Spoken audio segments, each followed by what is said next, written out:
What's up, everybody? Thursday night here on A2D Radio. Birds of a Feather coming at you live during Rivalry Week. Big week here for the Philadelphia Eagles. I am Chrome, joined by my co-host, Mr. Peter Evans. Not to be remiss by his absence, Chucks is not here. Filling in Jake Friel from all over A2D programming. You guys see his face pop up all over the place. We're going to be joined by Big Dad in a little while, Tom Arnone. But first of all, first things first, let's get the housework in order here. We're brought to you by our doctor, Dr. Paul Vidal, specialized physical therapy. You can find him in Burlington, Cherry Hill, Princeton, New Jersey, and find him on the web, specializedphysicaltherapy.com. No appointment necessary, so hit up the good doctor. He's the best in the business. Also brought to you by Ambuck Services, Michael Ambrose. You need any gutter guards, gutter cleaning, deck installation, restoration, and outside work that you might need, you want to hit them up, ambuckservices.com. Also, we'll drop the phone number in the comments section. Let Michael know that we sent you, and you guys are going to get 20% off any work that you need. So check them out. That's ambuckservices.com. Our topic of conversation tonight, guys, it's been a lot of, are the Eagles going to win this? We don't want to go that route. We're going to be clearly talking very heavily, and I think a lot of it's going to be predicated off of this week. Talk very heavily about this game. So we want to talk about, are the Eagles buyers or sellers? So the topic of conversation is the Eagles should be buyers at the deadline. Agree, disagree? That's brought to you by Philly Drinkers. Philly Drinkers has all kinds of merch out there, guys. They have their own merch. They have the A2D collection there. Over 50 items, T-shirts, sweatshirts, polo shirts, the most comfortable shorts in the world, hoodies. What else we got over there, Pete? Stickers, tumblers, blankets, all kinds of socks, all kinds of really cool stuff. Show shirts, Philadelphia Quarterback Factory shirts, Bad Things Happen in Philadelphia shirts. Everything is over there at phillydrakers.com. You want the A2D collection? You should. Check it out. It's phillydrakers.com/A2D radio. And shout out to Alex for the amazing work that he does over there. But that topic of conversation, guys, the Eagles should be buyers at the trade deadline. Agree, disagree? And I know we normally start off with the topic, but I feel like in this conversation, we're going to kind of get into that anyway. So, this is a big week, guys. This is the Cowboys week, and we know how decimated with injuries both teams are. So it's going to be a little bit of a different Eagles-Cowboys week this week. However, much like always expected, whether they're teams with winning records or losing records, this is a must-win for both teams. This could have a lot of playoff implications here. The Eagles have a chance of going a game and a half ahead of the Cowboys at this point. So, with the poll, with how you were feeling about going into this game, I'm going to start with Pete. Pete, do you believe that the Eagles – we're going to start with the basic question here. Do you believe that the Eagles are going to win this game? And with that, do you believe that the Eagles should be buyers at the trade deadline? So, hello, fam. I'm back now. We are back now. Real quick, too. Weeks. I'm very rude. Shout out to Mr. Ryan Brodo back on the ones and twos, by the way, who's doing a fantastic job, who's going to pop in periodically because it's a big week, and there's some things he's going to want to jump in on. But my apologies, Pete. No. So, it depends. I mean, this game, I will tell you, I come from a standpoint of I don't like Dallas being backed into a corner and everything has went wrong for them this season up until this point to where they may luck into a win. So I'd much rather have liked it if we were still the underdogs and how we won sloppy, but that's not the main thesis going into this game because we don't know who's going to be the quarterback for the Dallas Cowboys at this point. They're not using Zeke. Zeke is a shell of himself. So everything you could think of as far as what this team is and how bad it's went so far. So either they're going to fold or they're going to come out and fight. I mean, the biggest thing is not so much to play on the field, but when Mike McCarthy called him out and there was no reaction to John Bostic's hit on Andy Dalton, that's calling a man to the carpet, and it's calling the other 52 players on that team to the carpet. So the first chance they're going to have to answer for that and speak for themselves and change the tone of what the perception is of them as a team is on Sunday Night Football against the Philadelphia Eagles. However, with that being said, the weapons-wise, yes, they have better offensive weapons. If Ben DiNucci is the quarterback, who most people don't know this, but he played at James Madison University. I have no tape on him. I cannot tell you what type of player he is. the Eagles should win this game.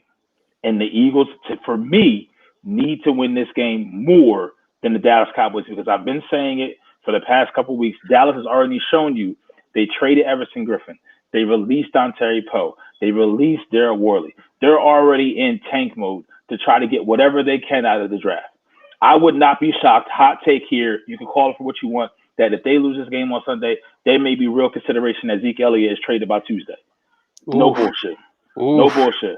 I'm dead serious. Wow. And that's because I feel like Jerry is in denial, but he sees it like this team isn't built. And it really is because of the fact of they didn't pay Dak. But Dak has everything here because you see what you have behind him.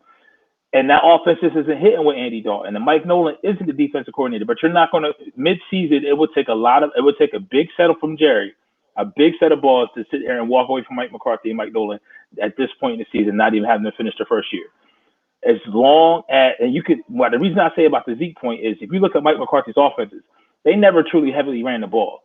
I mean, Eddie Lacy for 2 seasons forced them to do so. But Zeke is just a little bit different, and it's just not there. The Eagles need to win this game. I believe the Eagles need to win this game more than Dallas needs to win this game. And the reason I say that for the Eagles is because you already – look how excited you are today when we saw Jalen Reagor is going to be cleared to play on Sunday. You're going to start seeing that every week. Yep. Every week, they're going to start having players come back that mean something to this team, that can help them win and end in this division. To where slowly but surely, I think they're going to get to the point, and they have the potential to get to the point to get to 4, 5, 6 wins, to where they start saying, okay, well, all right, maybe this may be a 7-8-1 team, and they win the division. Can they win the first round playoff game if they're hosting the game? That's what you need. That's what you want. That leads me into the poll question. The Eagles should have already brought something at this point. And I'm not saying you have to give away draft picks at this point, but you have second, third-year players on this team that are not being used that could be used somewhere else. A J.J. Arcega-Whiteside to the Jets for A.B. Williamson. We've seen that to get some linebacker depth, to maybe get some cornerback depth, to see what other teams are out there are already in sale mode, see what New England may want for J.C. Jackson. You have to look at these things. And how he could be well looking at these things, and maybe he won't hit the home run because Atlanta already came out, so they're not going to trade Julio for this point. They're going to wait to see what the GM and the new coach wants. But all right, that was a home run. That was very wishful thinking. At that same time, there's still other improvements to this team that can be made. Like good point, Taylor Bowers, like a Jordan Howard. We still need a running back. I don't give a shit. Like this is bad. I don't give a shit. Like I don't like Corey Clement, Boston Scott. Listen, Boston Scott against the New York Giants, yes. Against every other 31 team in the NFL, it's not popping. It's not happening. He's not that dude. I'm sorry. Jordan Howard should have been back on this team 2 days ago because you have to wait 5 days before you can play. And today was the cutoff. If you traded for somebody today, that they could play next week in week 9. So anybody that they get, it's going to be during the bye week, which makes sense for them. And that's how Howie and them look at this shit because they want to get the bye week to get them acclimated. But you wouldn't have had to do that with Jordan Howard. You know what I mean? You would not have to do that with Jordan Howard. Now, I understand this defensive line for Dallas isn't the best, so you may be able to get away with it this game. And then you have your bye coming up next week. So it may prove fruitful to have waited up until this point. But to me, they should already been buyers at this point. And you buy low. Like you said, we don't have to buy high. You don't have to buy super high. But there's some mid to low price talent out there. Maybe some first, second year players that's not panning out well in other places that you could use on this team. Jake? Yeah, I pretty much agree exactly what Pete said.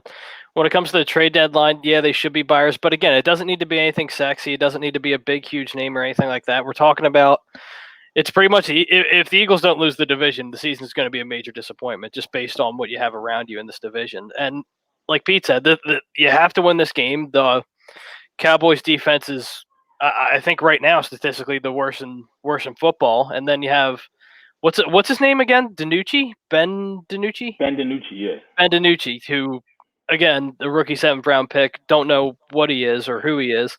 So, again, realistically, I think this team should be up by halftime. This game should be over by halftime.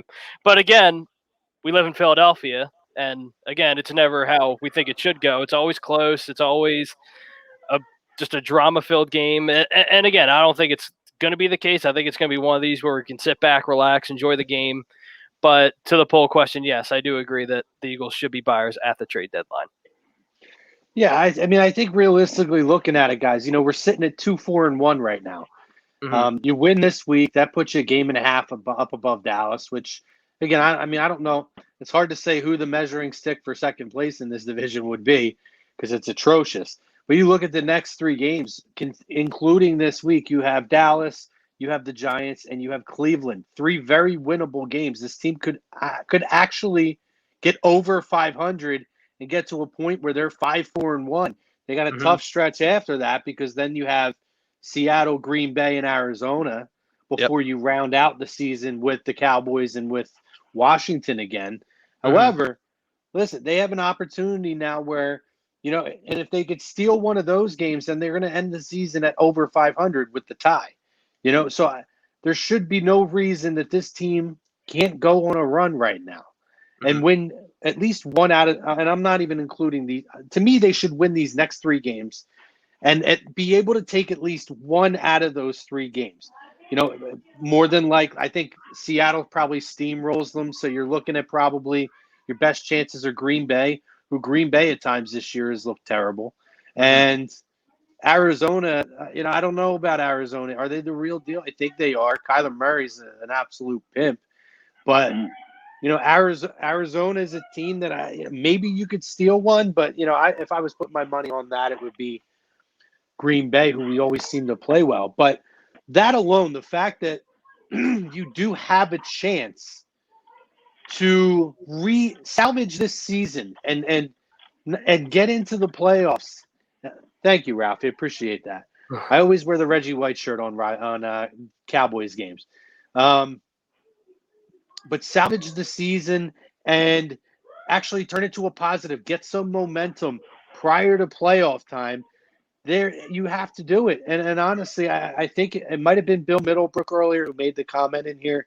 It's going to be a tough 3 years after this, guys. 2 or 3 years. Yep. This is the year. If you can get into the dance, anything can happen. Anything. Here he says, I'll start by saying yes to the poll because of a big opportunity this year with this shitty division. Go all in because of contracts, age, cap, nightmare, Ertz, etc. It's going to be a long 3 years after this year. Bye. I agree. And he says, and that being said, the Cowboys game won't be as easy as people think. We're like the 5th worst against the run. JM going against a beast playing over at right tackle.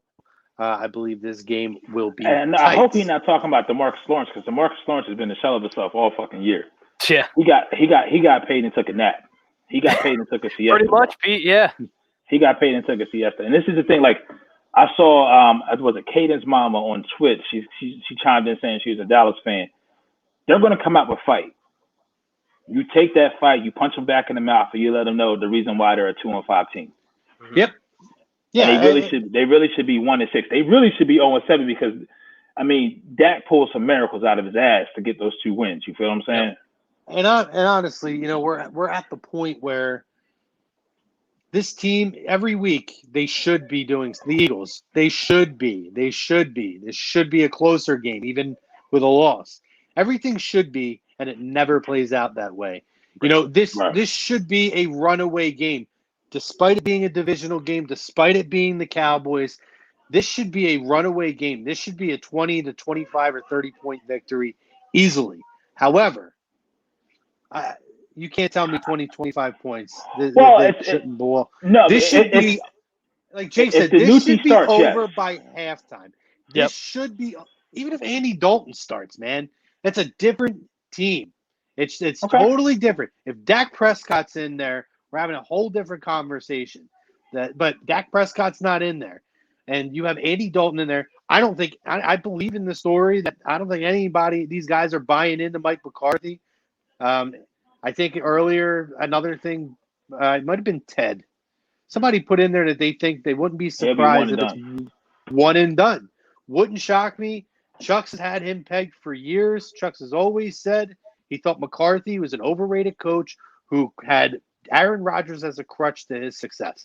And I think he's really exposed now in Big D, having all that talent, even early in the year, and the way that they played. The absolute trash that they played early in the year. And we're not ones to talk, but Right. I'll give that's my where we differ, prediction though. later. That's where I'm not saying me and you differ, but I'm saying that's what's different. People are forgetting how we just played the Pittsburgh Steelers, how we just played the Baltimore Ravens.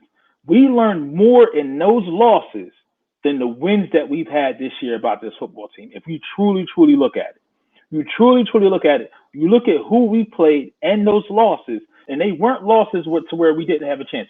We were a third 11 to play away from Chase Claypool tripping his own feet and doing the Daniel Jones from being in that game. Before that, you were a Jake Elliott missed field goal away from having the lead in that game. Mm-hmm. The lead in that game. You are a John Hightower, 3rd and 15, first drive of the game, drop pass away from being up 7-0 on the Baltimore Ravens. Whole game is different, and they were down in these games. This is what now the 4th, 5th game of the season that you're going to have Travis Fulgham out there getting more and more confidence, Mm-hmm. and Carson getting more and more confidence with him. And now you have Dallas Goedert coming back and Jalen Reagor coming back. I'm right now to the point where I think our biggest trades piece right now, still to this day, if we win this game, is Zach Ertz, because he can help a team when he comes back. If you're a contender, you can get rid of Zach Ertz because Dallas Goedert's coming back. You can still get rid of him. You can still move. You may not, obviously, those days in that window, getting the 2nd or 3rd round pick for him, those days are gone. Like, you're not going to get that now. But it means more to get that money off the books now, if you have the opportunity to do so, than to keep him around here for another year. But can they trade him if he's on IR? I don't believe they can. I don't think so, no. I think the moment he went on IR, his trade prospects came off the table immediately. Yeah, because of it's because of this COVID year. If he's on the short-term IR, he cannot be traded. If it was any other year, he could. But of course, when we would like to trade him, he can't be traded. Yep. Thanks for clearing that up, Howie. We appreciate you popping in for the show. I'll go back to making some more draft picks. There's a comment from Anthony 80s right now. He says, Mike McCarthy is not a bad coach. Problem is Dallas Raiders. Listen, there's not one thing in the walk of fucking life where I look at Mike McCarthy and when he could be the job or whatever, he's not giving me any vote of confidence. Right. That's not a body or a face that gives off a vote of confidence at all. There's nothing. He can be the manager of a Chick-fil-A. He can say, my pleasure. It was my pleasure. Damn right it's your pleasure, because I'm not coming here for you, bitch. You feel what I'm saying? Like, he lied. He lied in his press conference. He said he was in the barn he watched every play of 2019. In his press conference, when they said, so what was it like watching? Well, I didn't really watch every play of 2019. I really wanted to get a job. Yeah. Bruh. Don. This is what we dealing with. I know. This is what we dealing with. Don says Richard Rodgers 10 receptions, 105 yards, and 2 TDs. Well, me and Tom say it all the time. Richard Rodgers, all he does is catch footballs. That's it. Mm-hmm. He bringing the D to D. You know what I mean? Michael DeAndre, my guess is 30-10 Eagles. Yeah, I mean, we had even a couple Cowboys fans in here chime in. I think it was Victor, maybe.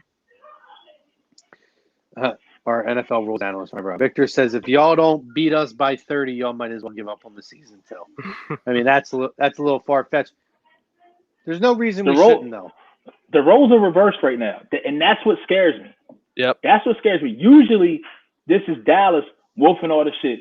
We should win. We can beat y'all. And it's us like, all right, don't slip. Don't slip. You got to come down to our level.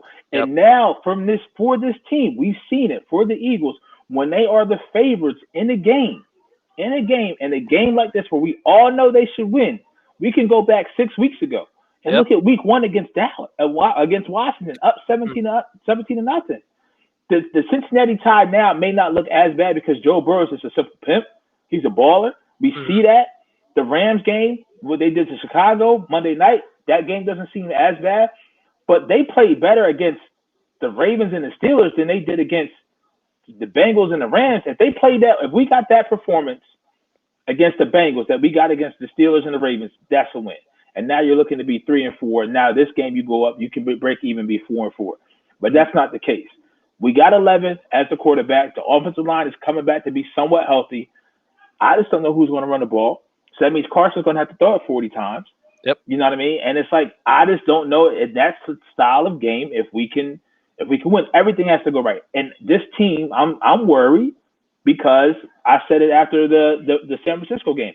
I needed to see consistency. I saw consistency out of the offense. I've been seeing consistency out of the offense. I don't know what's going to give us on the defense. Right. And when you have those skill positions, those three, let's not cut the bullshit. Zeke is still Zeke. He could pop off. He hasn't had a Zeke game, but he can surely quickly find himself again. He can quickly find himself again. And then CD in the middle, CD Lamb in the middle, Gallup over the top, and Cooper just kind of doing everything. Avonte Maddox and them boys better be on their shit. That's all I'm saying. Because if they lose this game to this team, at that point by Tuesday, you're sellers at that point. Oh, absolutely. You're sellers at that point. It can quickly change just like that. And then the whole conversation changes too, Pete, with you'll have all the, I'm not going to say Carson apologists, but then you'll have everyone turning on Carson at that point where you have it right in front of you. You have it on a silver platter. The defense is terrible. They're on their third string rookie quarterback. I mean, obviously the receivers are really good, but it's just the whole, like we said earlier, the whole team has given up on Mike McCarthy and the Dallas Cowboys. So there is no excuse for Carson Wentz to lose this game. And if he does, I'm almost to the point now. I'm not worried. Like Carson is who Carson is. Right. Like he may give me bad throws, but I know he's going to make 3 or 4 plays that are going to be like, you know what? I'm a ball out. He's going to make some of the best throws in the game. I'm to the point that I'm not concerned with Carson because you know what? The coaching staff has shown us they're not concerned with Carson being hurt anymore. Mm-hmm. They took the training wheels off. Right. You know what I mean? They said, listen, we can't baby this. And I really think it's because, I hate to say it, this is the first year outside of when Foles was here that they had a backup quarterback that they said, you know what? We probably can build a game plan if Carson goes down. Mm-hmm. And in this division, you probably can still win this division with Jalen Hurts as your quarterback. And you may be more dangerous because you can see when Jalen Hurts runs the ball on a quarterback draw and when Carson does, it's like playing Tecmo Bowl and playing Madden 2000 whatever with the burst button. It's on a different level. It's on a different level. But Chrome, so like from this position where we see these players being not having that heart and being questioned, what do you think we're gonna get out of Dallas in that first quarter? And that first half, what type of Dallas team do you think we see? You know, I think that they're going to be up. I think the energy level is going to be up, and I think it's going to be our responsibility to take it down. Because I think if you could deflate them early, I don't think they recover. I think they fall back into that hole that it seems like every game at this point they start crawling into. Where every game to me, from what I've seen, it looks like they're going through the motions. You know, once they really start to fall behind. So I don't expect them to come into this game acting like a team that's undermanned. However, I think once you get them on their heels, and you could do it very early right out of the gate, I don't see that team recovering, to be honest. I think they quit on the coach. I think they've quit on themselves at this point with losing Dak. So I don't think it'll take very much to rattle them. What do you think, Jake? Yeah, I'm pretty much exactly where you are, and I think where everyone else is. What really basically told me the whole story of the Dallas Cowboys football team is when John Bostic just laid out Andy Dalton. Everyone's just like, oh, look, whatever. If that was any other football team, if that was Carson or if that was Jalen Hurts, God forbid, or any other quarterback in the league, you're having a complete bench clearer. Mm-hmm. So if it's any other team, John Bostic, I don't think leaves that field. So, but it just tells you so much about a football team when they don't rally. Even if it's your backup quarterback, it's still your teammate at the end of the day. So there's no excuse for it, and that tells me all I need to know. Bill says, let's keep it real. This organization didn't even take Bell for nothing. We ain't trading or signing anybody, and it's sad. Here's the thing. I never heard the Eagles even related to Bell. Mm-mm. It seems like his mind was set with the 3 teams that were the finalists, which was, Kansas City, Miami, and there was another team. I don't remember who. Yeah, I forgot the other team. Miami, maybe Buffalo. I don't recall, but it might have been Buffalo. Anyway, but there's reasoning behind it, you know. So at this point, he's not worried about getting paid anywhere, any of that. Right. Mm-hmm. He wants a chance to win, and he wants to be comfortable. Right. So Kansas City gives him the chance to win. Miami, He lives in that. I believe he lives down in that area. Right. So that was what made it sensible. So like, it's not fair.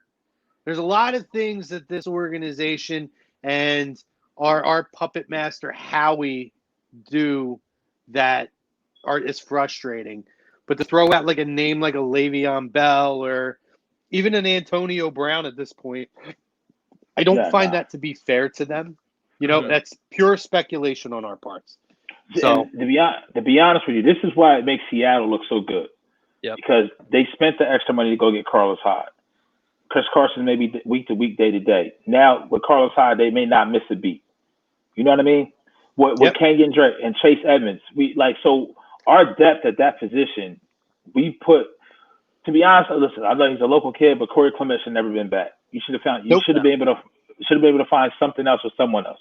Maybe in the offseason, we sat here and we laughed at Minnesota where it was like, oh, they're going to trade Stephon Diggs. Adam Thielen's the main receiver there. Look what we see out of Stephon Diggs now. Stephon Diggs is really, when you think about it, is probably one of the only receivers that can beat you deep and can run routes. Yep. And what they gave up, like a third and a fourth or something like that for him? It was something small, yeah. But Bill, I hate to cut you off, Pete, but this is what I'm talking about, though. Like, we know they didn't get Hopkins and a couple of other people. But they've also, to say they haven't gone out and made moves and brought people in like Ajayi and other guys to try to win it's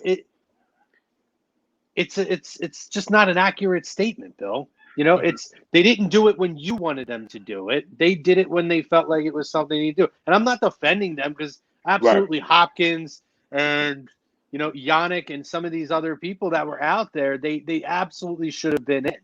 Yep. But we speculate, and how many organizations have we heard where they're in on this guy and they're in on this guy if a name is float out there, but it doesn't mean that they necessarily are. It's not just the Eagles here that in the league that seem to be in on everybody. As soon as a guy becomes available, every organization who's got half a chance to win speculates on, are they going to go after them? Maybe they are in on them because that's their due diligence. Just because you hear the Eagles talk to a representative doesn't mean that they're going to be able to get the guy. A lot of these guys have their mindset on certain areas, certain teams to go to. So I just think there's other factors that come in. The Hopkins thing, I mean, I would have given up the world to get him. I would have did that, Don. I would have gave up a first for Diggs after you see what you see now. They had a vision for him. Now, Chrome, to your point, and Jake, and even Broda may not be aware of this, this is probably the weakest our running backs have been since Doug has been here. If you think you go back to 2017 and 2018, I forget who the one was. It was because we had LeGarrette Blount, and then we ended up getting Jay Ajayi, but I forget we had another one too.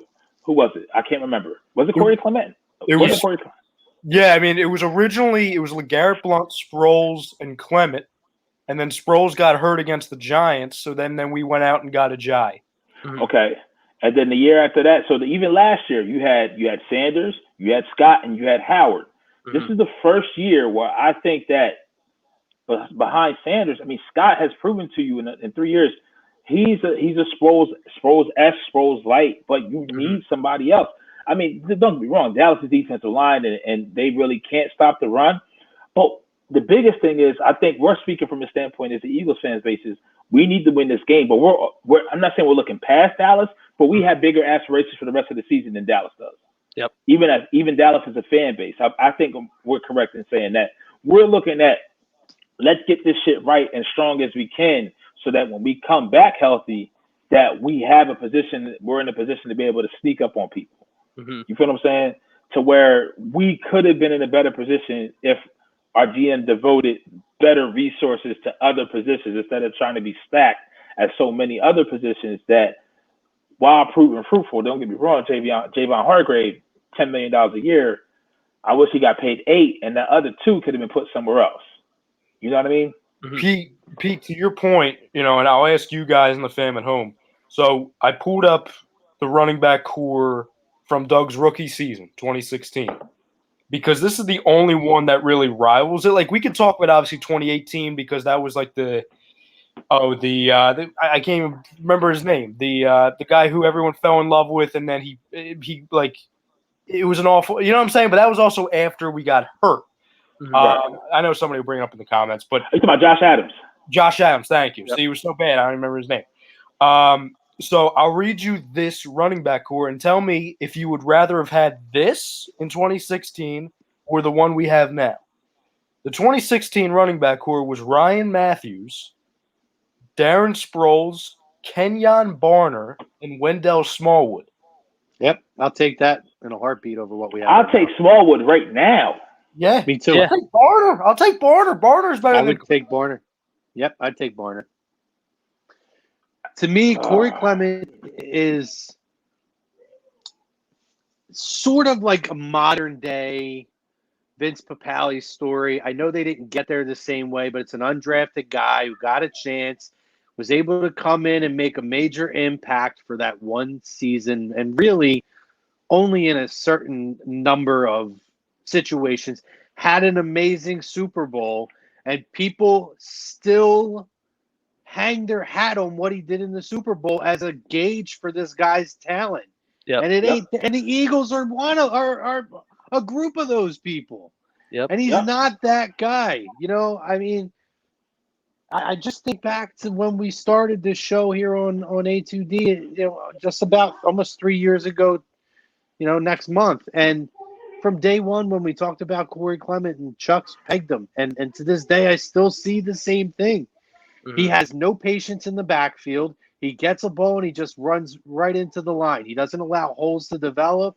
He doesn't make plays to you know, cut and bounce and maybe bounce off. Okay, the hole's not there, but it's developing there. Let me cut back. You don't see any of that. He has no patience behind, and that alone right there creates major issues. And I just, you know, he's a guy who's a great story, who had an amazing Super Bowl and could forever be a hero in this city for the performance that he put out there when we needed it the most. And it's okay, like Nick Foles and like some of these other guys, it's okay to remember those days and move on. And for some reason, this organization and a lot of the fan base still want this guy here. I don't get it. Nope. I've never gotten it. I wanted to it further in to that point. Halfway through 2018, I was done with the Corey Clement experiment. Yep. To further that point, when if we pop Don's last comment on there, would you have a running back or a linebacker? For me right now, it's a running back because it was shown last Thursday. If it's 3rd and 1, 2nd and 1, and you need to run the ball, what are you doing? Mm-hmm. Who are you handing it off to? Right. They don't have anybody here right now that they can hand it off to. And it does hurt. I saw names go by when Adrian Peterson was released. Bigger, better yet, when Leonard Fournette was released. Yep. And you didn't even give him a look. I understand the off-the-field situation, but that's for Fournette. But AP, what can you say? You know what I mean? Like, they should have already, as soon as DeAndre Swift for 2 weeks in a row led the Detroit Lions in touches, go get a 6th-round conditional pick for Kerryon Johnson. It's better than what you have. We heard about Elijah Holyfield. For some reason, whatever, he can't get on the field. We're seeing Jason Huntley before we see Elijah Holyfield. Mm-hmm. You know what I mean? And it's just like, I just don't want to get in a position during this game to where 2nd or 3rd and 1, and you can let Dallas pin their earbacks because they said, you know what? For the first time in 8 weeks, we can stop this team's running backs with no problem. Because they're not athletic enough, they're not patient enough, they're not seeing the hole enough to be able to make it happen. Because I do truly believe if we want them to win this game like we want them to, and the fashion that we want them to, you're going to need to be able to run the ball effectively. And if we're not able to run the ball effectively, and at the end of the day, we look at the stat line and Carson has over 35, 40 pass attempts, it's either a close win or it's a loss. Yep. My thing is dying here. Sorry, boys. You almost lost me. I didn't realize my broadcast is dying here. Whoops. No, but I think, I agree with Pete as well. I mean, linebacker definitely is a pressing issue, but when you get to the playoffs and stuff like that, you need complementary football in the passing game and the run game. So at the end of the day, again, if you have an effective quarterback, and I think Carson Wentz is effective enough to where you can win football games 40 times a game, but it's not necessarily the effective way to do it.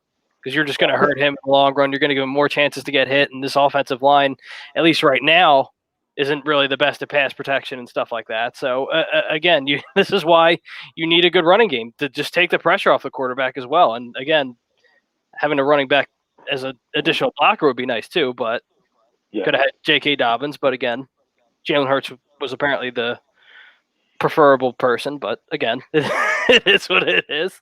So. And we really need to treat Jalen Hurts like a second round weapon. Like just go run, pass, whatever you need, whatever you need. We need you to do it. And just make it more creative. Honestly, sorry to cut you off, Chrome, but just make it more creative because at this point, when you see Jalen Hurts go on the field, read option, maybe throw the ball once or twice. I mean, when on the Steelers game, so I mean, why not?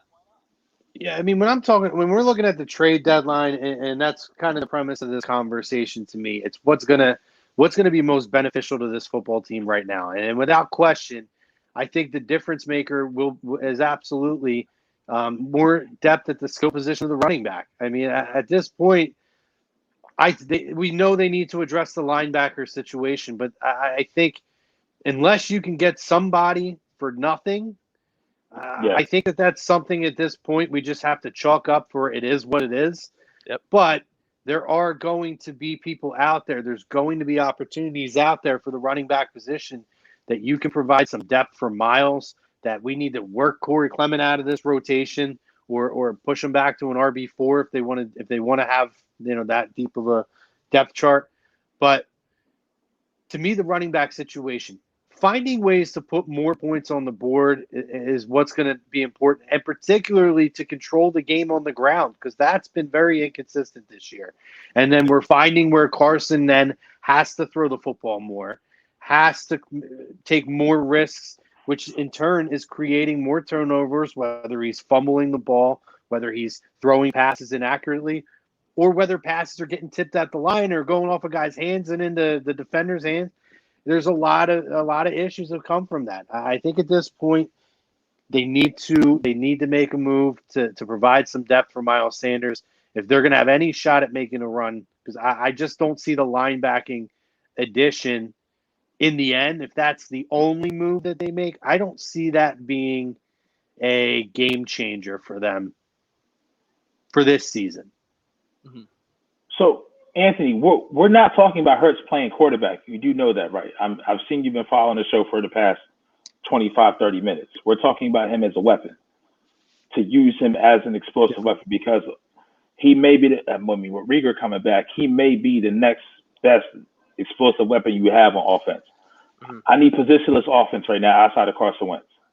Yeah, and I think a lot of the issue, too, with Hurts, and we've talked about it, is that I just think that it's been very predictable play calling. They haven't been dynamic enough with it. I think I mentioned it last week, Pete. When Jalen Hurts, to me, when he's behind, taking the snap, I feel like 9 times out of 10, I know he's going to run the football. I would like to see that mixed up. Whether he's going to hand off the ball, whether he's going to throw. I want to see him throw the football more. I really do. Yeah. I would like to see him throw it a couple more times. I think that's the difference maker. To me, that's like, if we're going to utilize him in that form, that's like the Ben Simmons 3-point shot. Give me 1, 2, or 3 shots throughout a game just to show people you could do that, so that then it's not so predictable. Because I feel like the first couple times they used Jalen Hurts, I did feel like the defense was not reacting to the play as well. However, now it just feels like as soon as that ball is snapped, the defense is on top of, whether it's the running back or whether it's him at the quarterback position. They are on top of them immediately, and that play just doesn't get anywhere. Maybe he gets us back to the line of scrimmage or gets a yard, because he can do that. But I need to see him throw the football more. That alone is going to make that more of a dynamic, a dynamic role in this football team. And that's where you get, like, even if you watch closely, they're trying to mimic Taysom. Whatever they say, they're trying to mimic what Taysom Hill does in New Orleans. Yep. When Taysom Hill first came out with New Orleans, what they were doing was they were really pressuring him as far as running the ball, those gadget plays. Now when Taysom Hill comes in now, he's going deep. He's passing. You don't know what he's going to do. And that's to speak to your point, Chrome. So maybe you may see that, and that's really only to take the pressure off of what it is and not the key on when he comes in the game, just to read option. Yeah. Because you see the theme of what we're talking about so far is really the Eagles offense, because I'm not saying Dallas isn't talent. Like, Dallas has talent. They just have no heart. Mm-hmm. And when you play with heart, your talent may catch up to what you were doing. So is there anything on this offense with Andy Dalton or DiNucci that scares you that to the point where you think we'll have a hard time with their offense from what we see? No, but again, it's that little surprise factor to where, again, I'm not going to give DiNucci a bunch of credit, but no one knows what he is.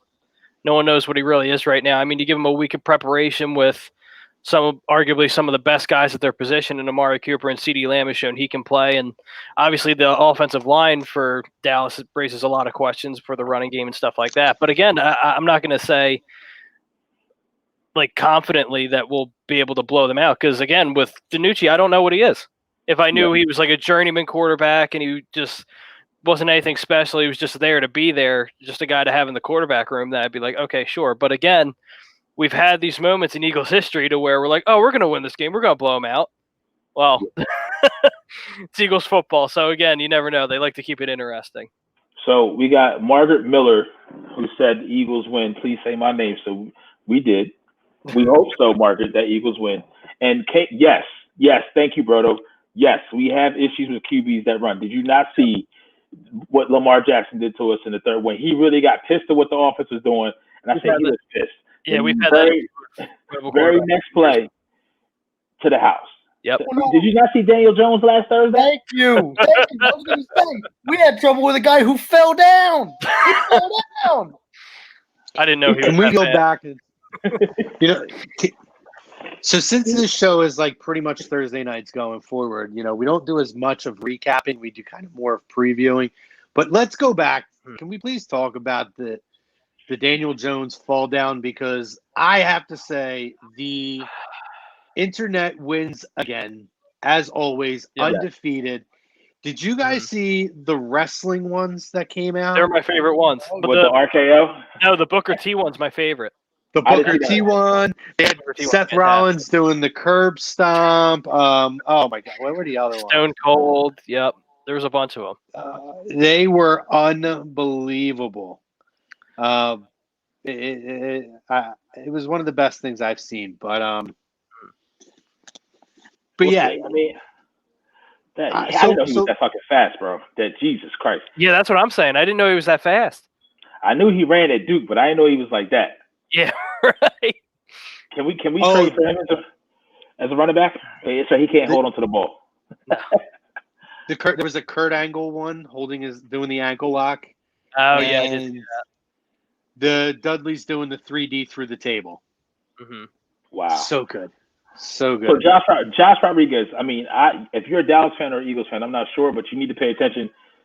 Avonte Madison starts when Nicole Roby-Coleman is going to be back in the slot. So you have a rookie wide receiver going against a veteran, very physical veteran slot corner. Sometimes too physical, gets there too early, a la Rams versus Saints in the NFC Championship game. So just go back and watch that. So, I mean, I'm not saying CeeDee Lamb won't eat, but I mean, DiNucci can't throw the ball from his back. Dalton can't throw the ball from his back. That's the biggest thing. That's one of the biggest advantages in the trenches. If our defensive line can do what they need to do against the offensive line, because I think they're missing almost just as many players as we are. Frederick's retired. We don't know if Zach Martin's going to go. Lala Collins is out. Tyron Smith is out. Joe Looney may be coming back. Maybe. We're not sure yet. So they may be 2 or 5 or 1 of 5 of the actual starting offensive line that they need. Yep. So if that's the case, I mean, we got to bring pressure. And Schwartz last week, there was a lot of things about the defense, but if you think about it, they gave up the one play. Well, LeBlanc fell off of Golden Tate. You had a Daniel Jones run, and you had 197-yard drive. Outside of that, that was it. Yeah. I mean, that really was it. The defense pretty much played somewhat solidly against the Giants and against really arguably a better defense than what we're going to see this week out of Dallas. I mean, the Giants defense is sneaky good. Yeah. It's very sneaky good. Very sneaky good. Bill asks, do you guys see any trade scenarios where they trade Hurts away? I'll go first. Absolutely not. I That's second all that. I got. No Yeah, way. I second that. I say no. Yeah. I'm not gonna. We're not gonna dive down that rabbit hole today. I'm still not convinced that the plan wasn't from day one for Jalen Hurts to be the quarterback of this football team within a year or two. So I'll put it to you that way. But let's talk. So let's give score predictions, guys. Do we want to go down that route now? Let's go down that route. Let's give some score predictions. Let's pick an offensive, defensive player of the game, and yeah, let's go. I'm going to go with Pete first. Score prediction. I'm going to go 31-24, 31-20 Birds. Okay. 31-20 Birds. I'm giving an offensive player of the game. I'm giving it to Jalen Reagor. You've had 4 weeks. You threw shots. You were supposed to be a guest somewhere. I'm not going to say where. But people said things and hurt your little feelings.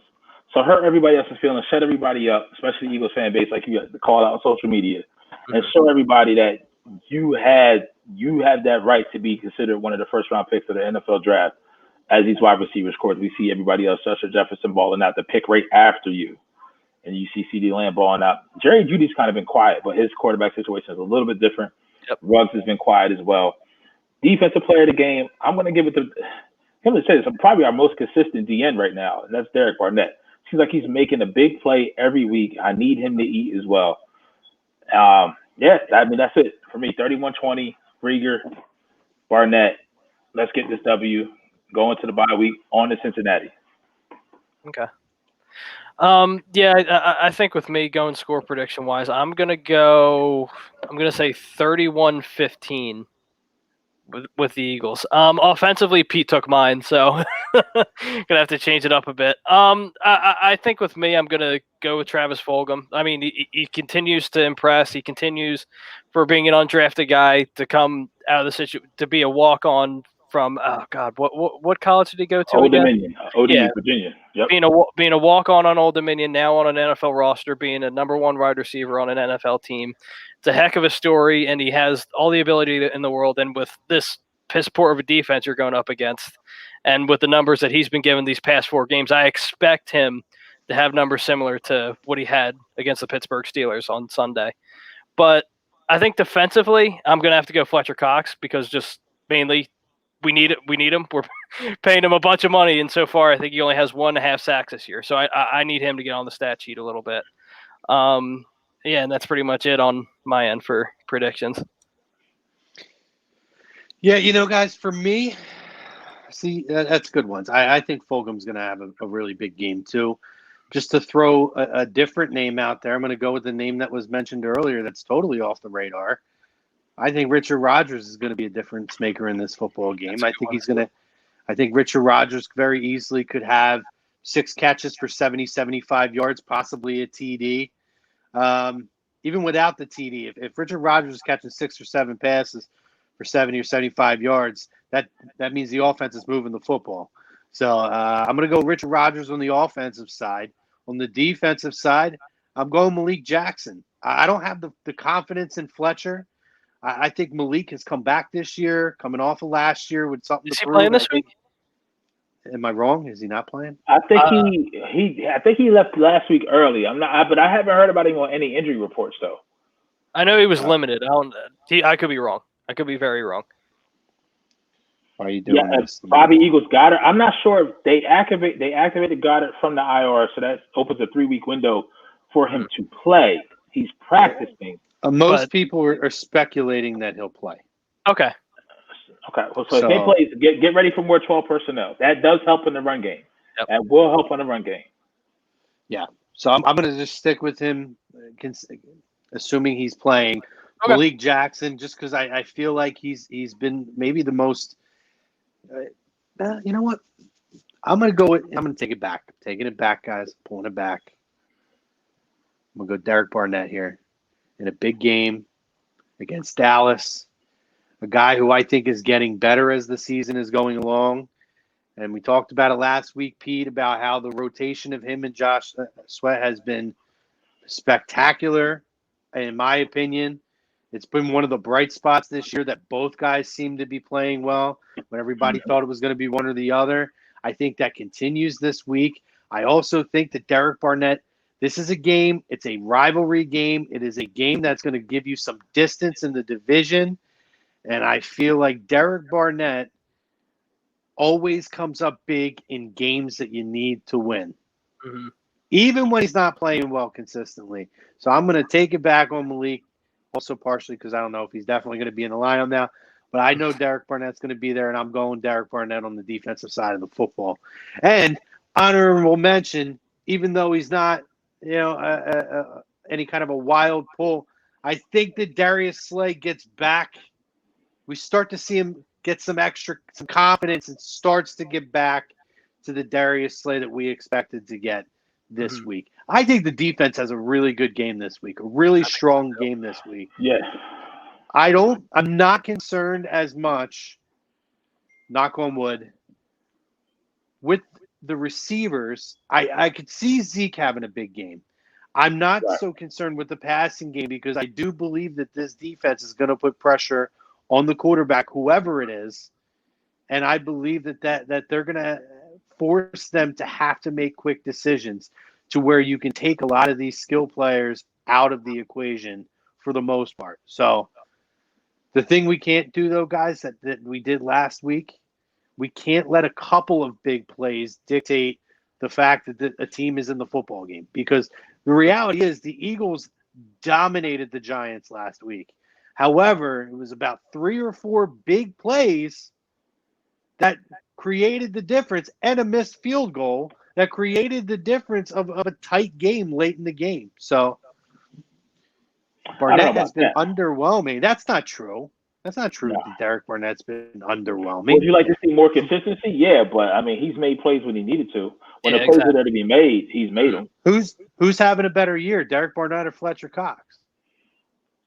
I mean, stat-wise, it's going to be Barnett because Fletcher won't show up. But, I mean, Fletcher, he's starting to get back. But, I mean, you got to understand, Fletcher's been in the league 11 years now? 9 years? 10 years? Something like that, yeah. But he's still a $100 million guy. He's still fairly young. He's older, but he's still fairly young. Listen, I feel like this guy's fallen off a cliff over the last year or so. So, no, I'm not going to give him the benefit of the doubt on that. Right. And to speak to Molly Mall's point, I mean, bro, listen, go back and watch Darius Slay versus Amari Cooper matchup. I mean, enough said. This is one of the damn reasons they traded for him, to be honest with you. Yeah, I mean, he has owned Amari Cooper in his career. And then I will say this to speak to your point, Chrome, about last week's game. The domination was there. Doug, I need you to get out your own head, bro. Yeah. Stop coaching with your heart. Coach with your head. Like, there are so many points, and obviously you can't do anything about Jake Elliott missing a 29-yard field goal. But 4th and 3 in the fourth quarter, when you're down 4, kick the field goal. You know what I mean? First half, I think it was like 4th and 1. They didn't go for it another 4th down. They didn't get us a quarterback sneak. Kick the field goal. You're already up 7-0.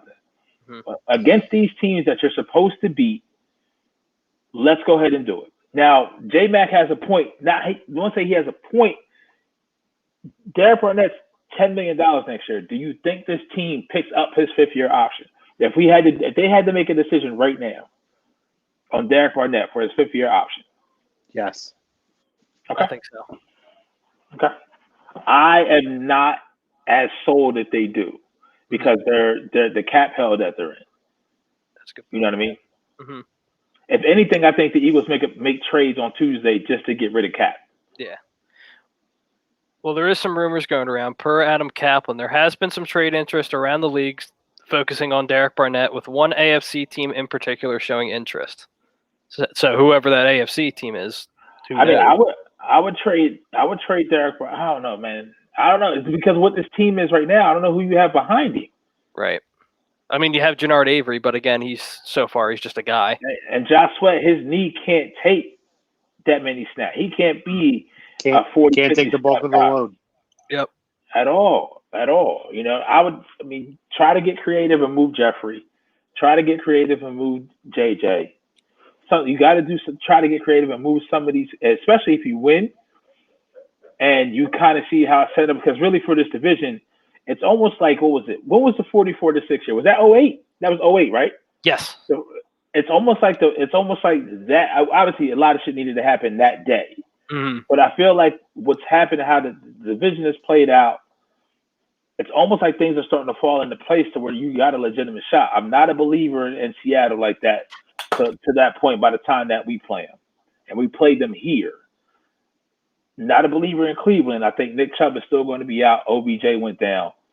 So those are games that you may be able to sneak the win. You know what I mean? Mm-hmm. Green Bay's kind of had our number. New Orleans has kind of had our number. But if anything, this season has shown me is that teams who have had the numbers of other teams, those teams are starting to get a little bit of revenge. I think we get revenge on one or both of New Orleans and Seattle this year. Don't ask me how we do it. But the games that we play, teams that are supposed to beat us, they play a lot better. I don't know what the execution is smarter. They dial it in a little bit better. They focus a little bit harder. They'll get one of those games this year. Well, that's why I think so. when we were talking earlier and when we started to go through the remaining schedule, I think it's fair to say, and we all believed it, that on paper, which is why, you can't always go by what's on paper, and particularly in a year where there was, little to no training camp, no preseason, so many unpredictable factors. But on paper, coming into the year, it looked like, hey, weeks 1 through 3 are must win, because your stretch for the rest of the year, start to finish, with a couple games sprinkled in, looked like a really tough schedule. But now in hindsight, you look at everything and you say to yourself, man, like, you thought maybe Arizona would be an easy win. That's looking a little bit harder, but man, like you especially seeing the way that they played against Baltimore and Pittsburgh, you look at these next 3 weeks, beating Dallas. They should be able to steamroll through Dallas. They should be able to win next. Is it next week? The Browns next week, or is that the following week? It's after the bye. So you got Dallas, bye. Well, that's why I meant after the bye. Yeah, you got Giants and Cleveland. Giants are the one in between. The Giants, they should be able to win, and the Browns, they should be able to win. They should be able to get over 500. They should be able to steal another game out of that, and then you finish up the season with Dallas and with Washington. 2 teams you should be able to beat.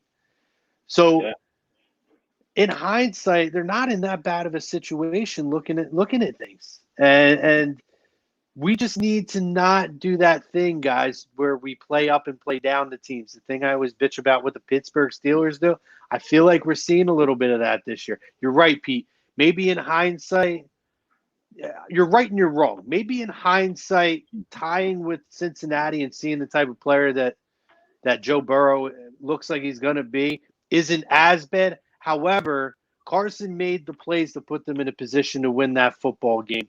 Doug played for a tie. And that I can't accept. Doug has done a lot of shit this year that's been suspect. Doug has coached the way that I've said this before, but I truly believe it. I feel like, I don't know what it is, but for some reason, and maybe it's the struggles early in the year and it's reactionary, but Doug's never really been a reactionary coach.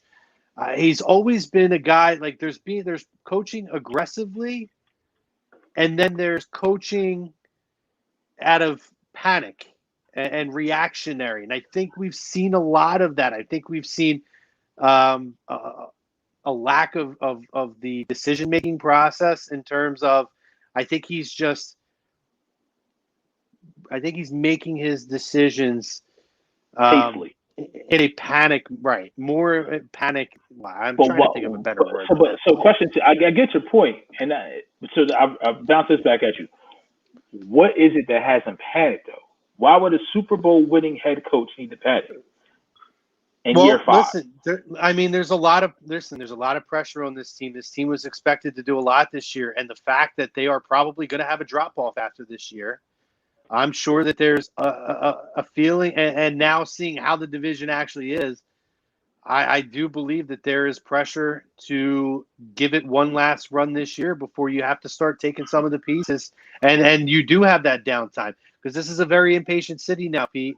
This city doesn't wait for a long time, And I feel like this is their best chance. Tom talked about it all the time before the season started. This is it. It's win now mode for this team. If they're going to do it now, because the next 2 or 3 years are going to be bumpy. And the way that they stumbled out of the gates, the way that they played against teams that they should have defeated, Washington being up 17 points early in the game and blowing that game, there's no excuse for it. And I think that as things roll, and then Carson not making great decisions early in the year, I think he's been much better. Yep. But I just I feel like he's coached as if it looks like the wheels were coming off early, and he's just trying to find ways, or there's a couple little holes in the boat, and he's trying to find ways to plug it up before it sinks. I just really feel that way. So to my not rebuttal, but to add on to that is, I think he's panicking for that reason. But if I'm Doug and I can have a one-on-one conversation with him, I'm like, bro, chill out. Because you know why you about to fall off a fucking cliff? It ain't had nothing to do with you. It has nothing to do with you. It has nothing to do with the decisions that you made, Doug. It has a decision with the dude upstairs that we see right here with the binoculars in the bottom right-hand side of the screen had. He's put him in this fucking position. Yep. And he needs to tell Jeff, like, yo, we're about to fall off and we're going to be in this position because of the decisions that he made. The players that he overruled me on to go get. This is why we about to have a fall off. And he needs to, if they don't make it to the playoffs this season, he has to go. We ask it every week, but let's ask it again. It's probably going to be a weekly question. If this team falls apart between now and the end of the year, who's the first guy to go? And I'm saying out of these three. I'm not saying Jim Schwartz, because I think we all believe that Jim Schwartz would be the first to go. However, of Doug, Carson, and Howie, if Jeffrey Lurie has to dictate a decision on somebody to go, who do you think's the first one out the door? Me personally, I think it's Doug.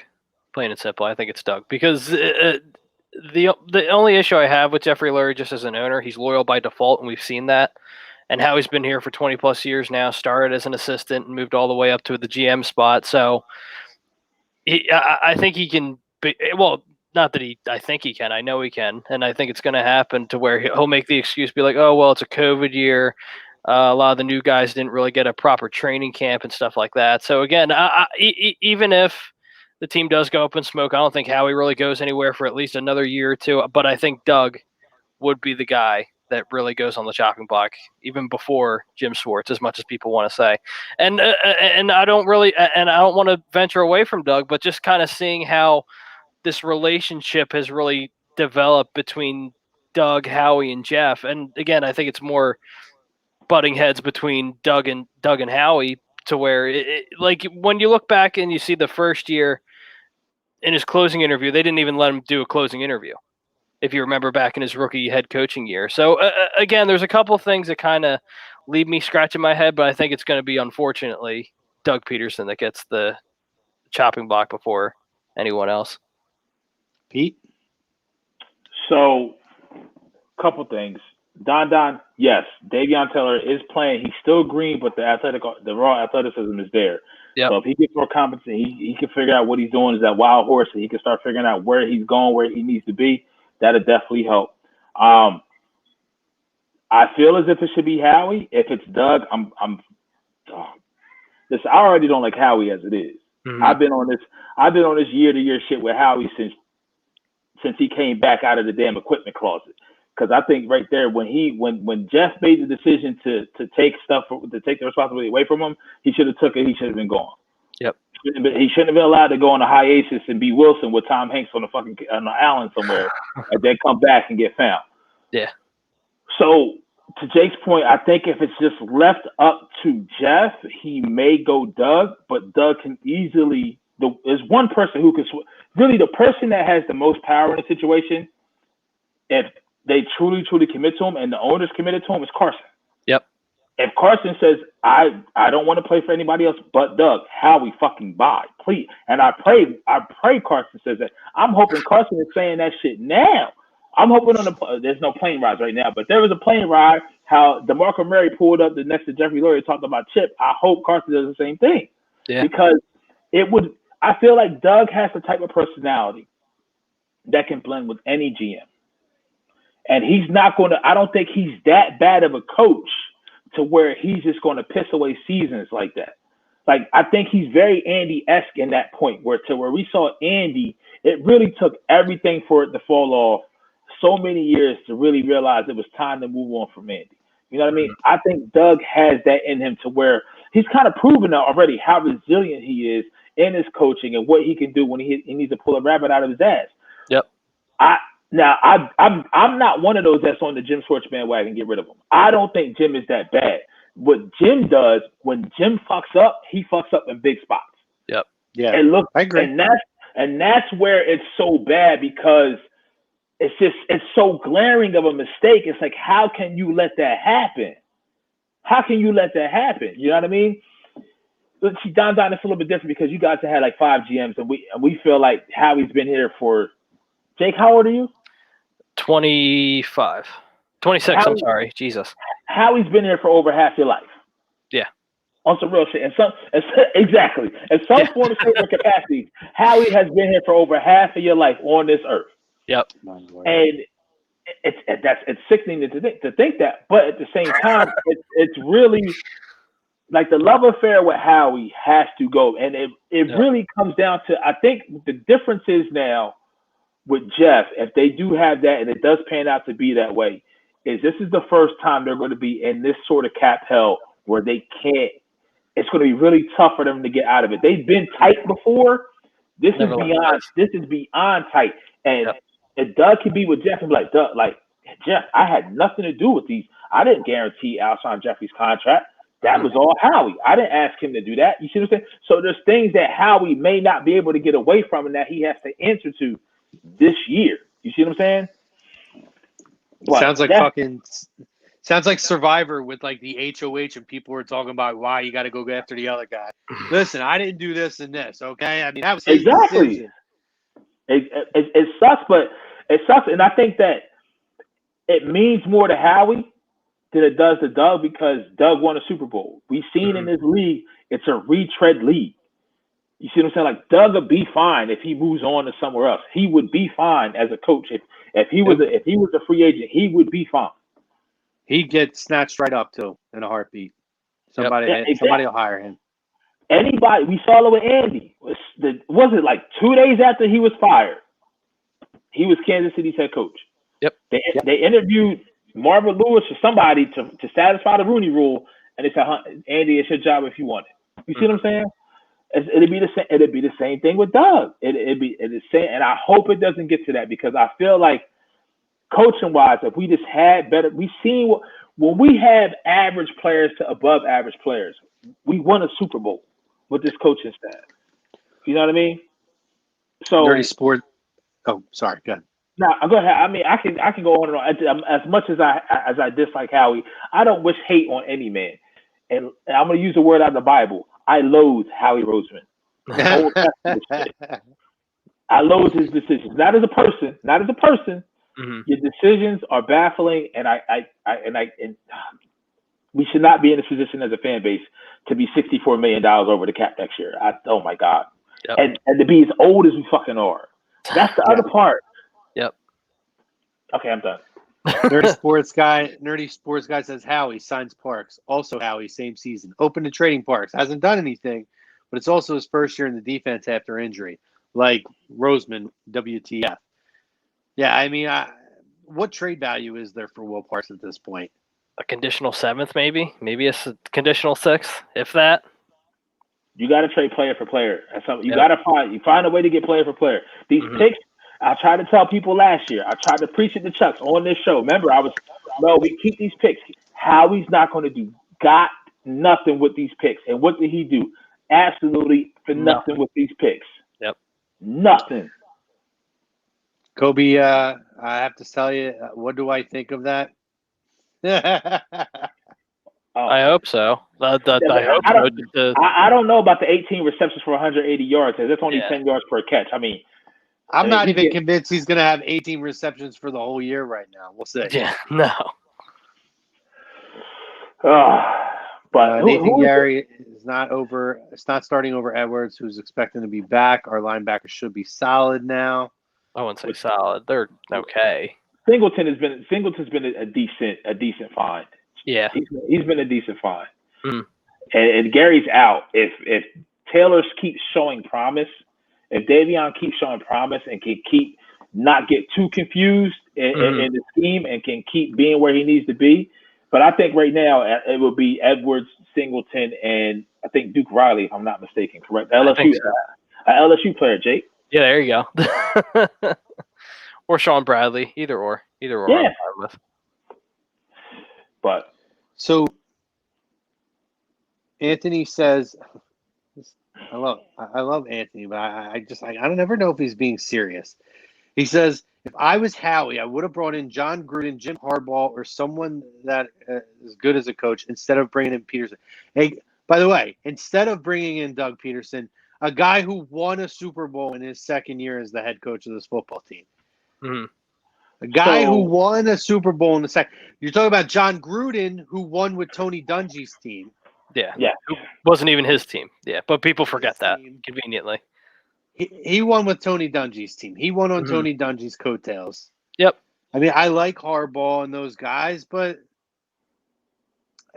you can't go back and say you should have done this when the guy won a Super Bowl in his second year. Yep. You lose any credibility to have any opinion on anything when you make a ridiculous statement like that. And I love Anthony. He's great. He chimes in on all of our shows. But he definitely says some off-the-wall shit that I don't know if he's just trying to fire us up or what the deal is. That's one of those. I don't get it. And it's also, I don't know who Peterson is, but Doug Peterson won a Super Bowl with this team. But anyway. Jim Harbaugh, I mean, the Gruden part, still don't agree, but the Jim Harbaugh shit is just laughable. That's Marcellus Wiley-esque take. You talk about crumb of the professional sports media, aka was an old player and has no sense from his ass. He may be worse than Skip. Mm-hmm. He may. And for good old for our old pal Ralphie, I'm going to give him what he's been pining for. Cowboys suck, Ralphie. Says could have had Le'Veon Bell, but you know how he hates talent. That's what he meant to say, talent. I don't know. Do we want Le'Veon? I don't know. I don't even know if Le'Veon Bell's still the same guy. Yeah. I mean, I guess I shouldn't say that because he's an upgrade over what we have. But I feel like almost anybody's an upgrade over what we have at this point.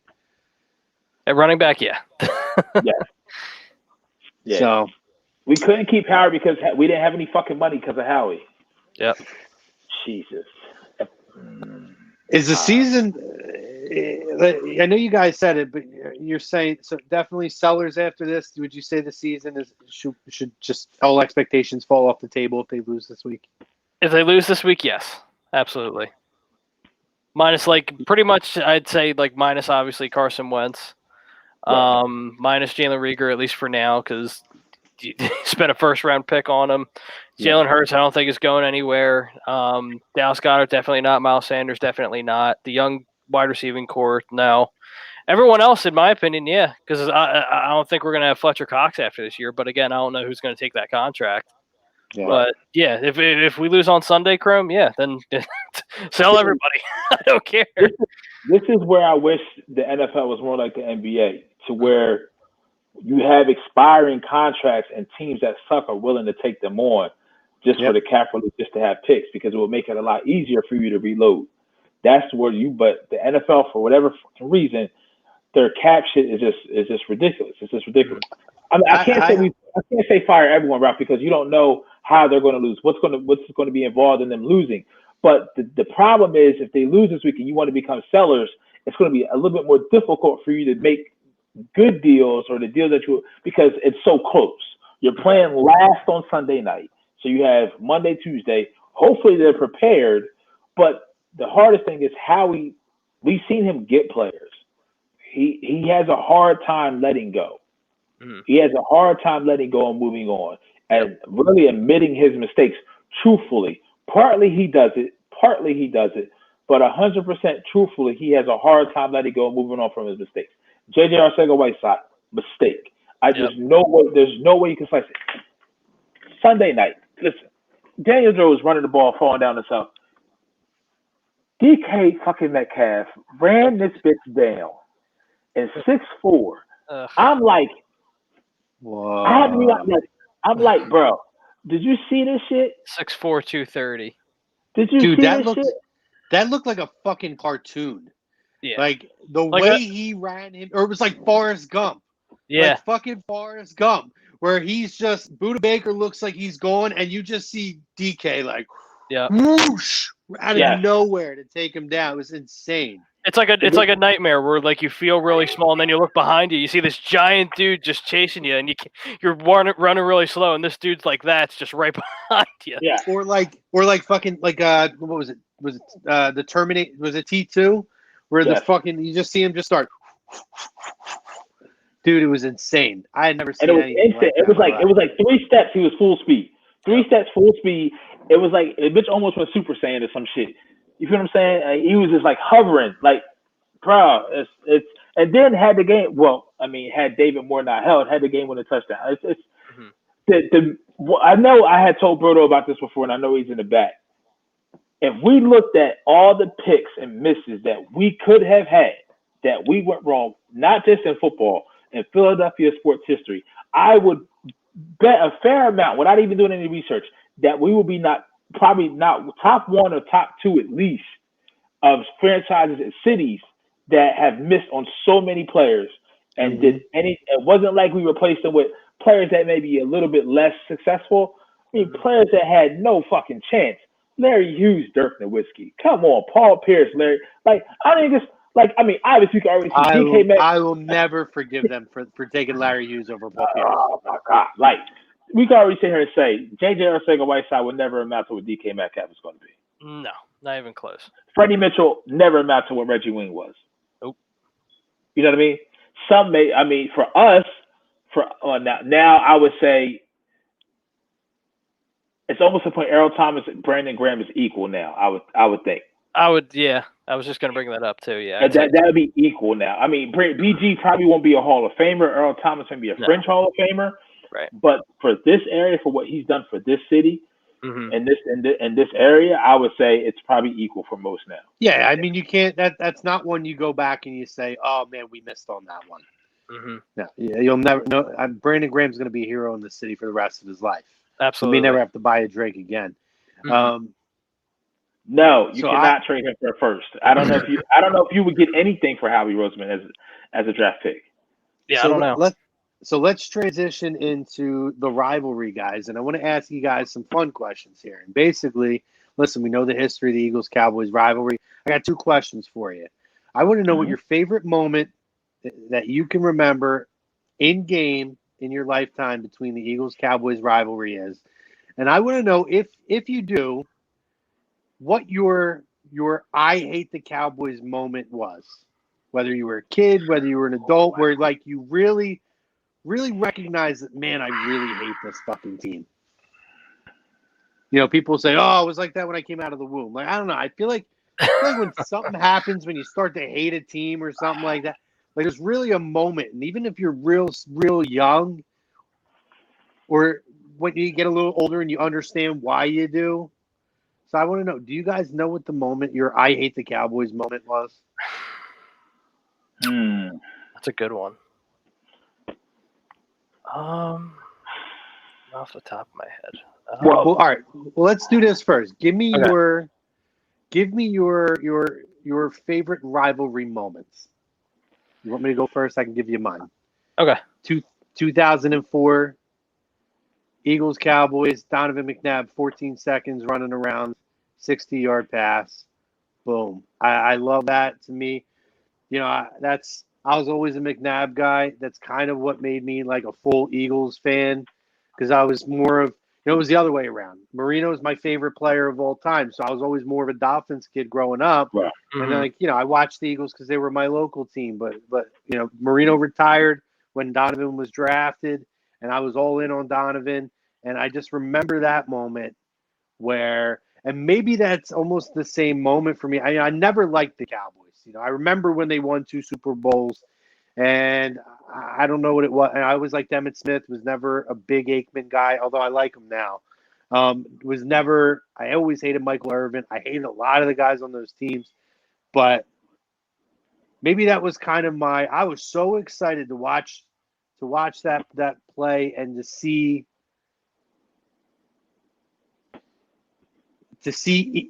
Cowboys fans have to eat their words in that era.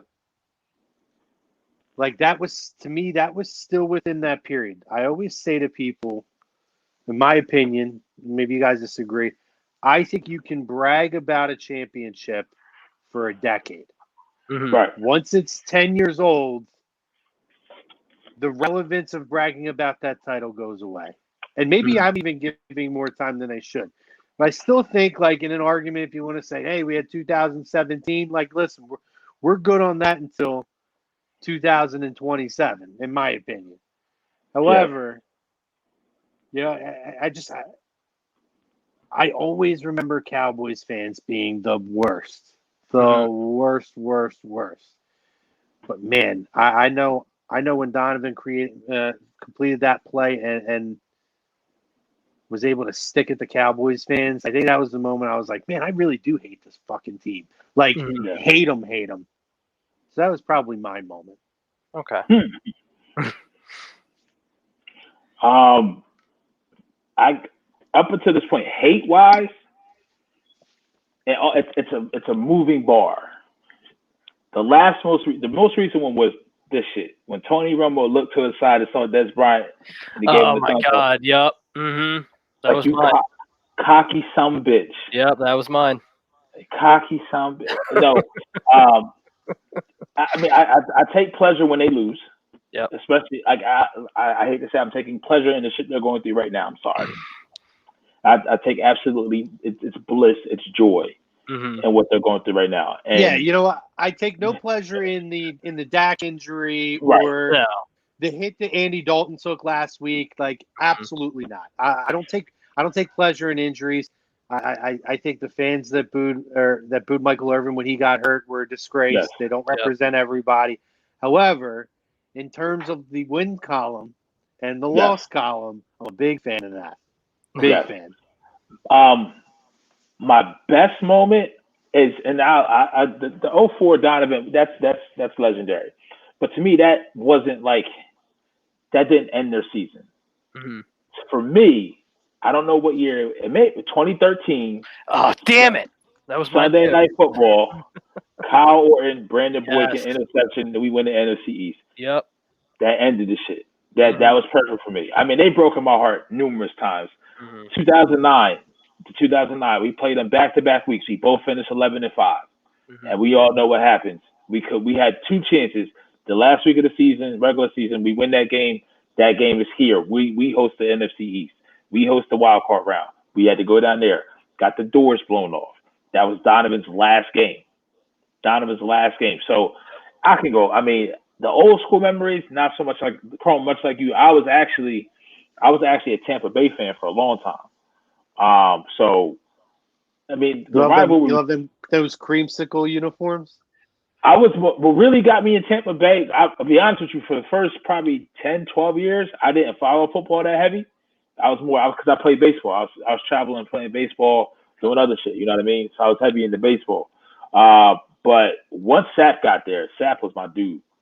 That defense was my dude. So that's who I related with, and just rode with them. But then, man, then with Dallas, bro, like every year, I remember the year they had was it Aaron Brooks was the quarterback, and then the Cowboy fans just chirping. Yeah, we got 3 rings to it. Y'all ain't did shit. Like, get out of here. And then they from here, like, and then LeBron's a Cowboys fan. Listen, you're already not the GOAT, and you're a Cowboys fan. That just gives me another reason not to like you. You know what I mean? I respect you. I don't like you. You know what I mean? Like, I can't vibe with you. It's like it's the never ending bandwagon of people to jump on for no valid reason. There's no validity. To if you're out, I mean, yeah, my grandfather this, my grandfather. Okay, you can make your own decisions now. Yeah, like you want to keep cheering for a loser. Like this is what you're doing. Now I will say this: The blue jersey with the white shoulder pads, best looking jersey in the league. Yep. The shit is so clean, it's ridiculous. I just sometimes I can't. This iteration of Dallas though, because I like Dak a lot. Yep. I like Dak a lot as a player, as a human being. I like Dak a lot, so that makes it a little tougher.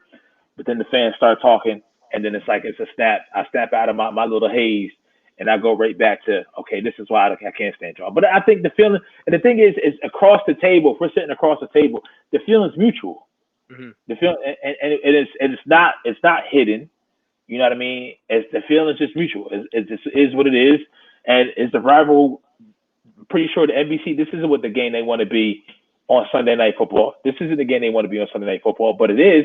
And the only reason why it's still going to get a lot of views is because it is Eagles Dallas. Yep. I mean, the media knows what the feeling is between the two teams and the two fan bases. You know what I mean? You can't get any better than that. 2013 was the Mike Vick game, right? No. 20. No, that was Foles was the quarterback then. Yeah, that was the 27-2 year.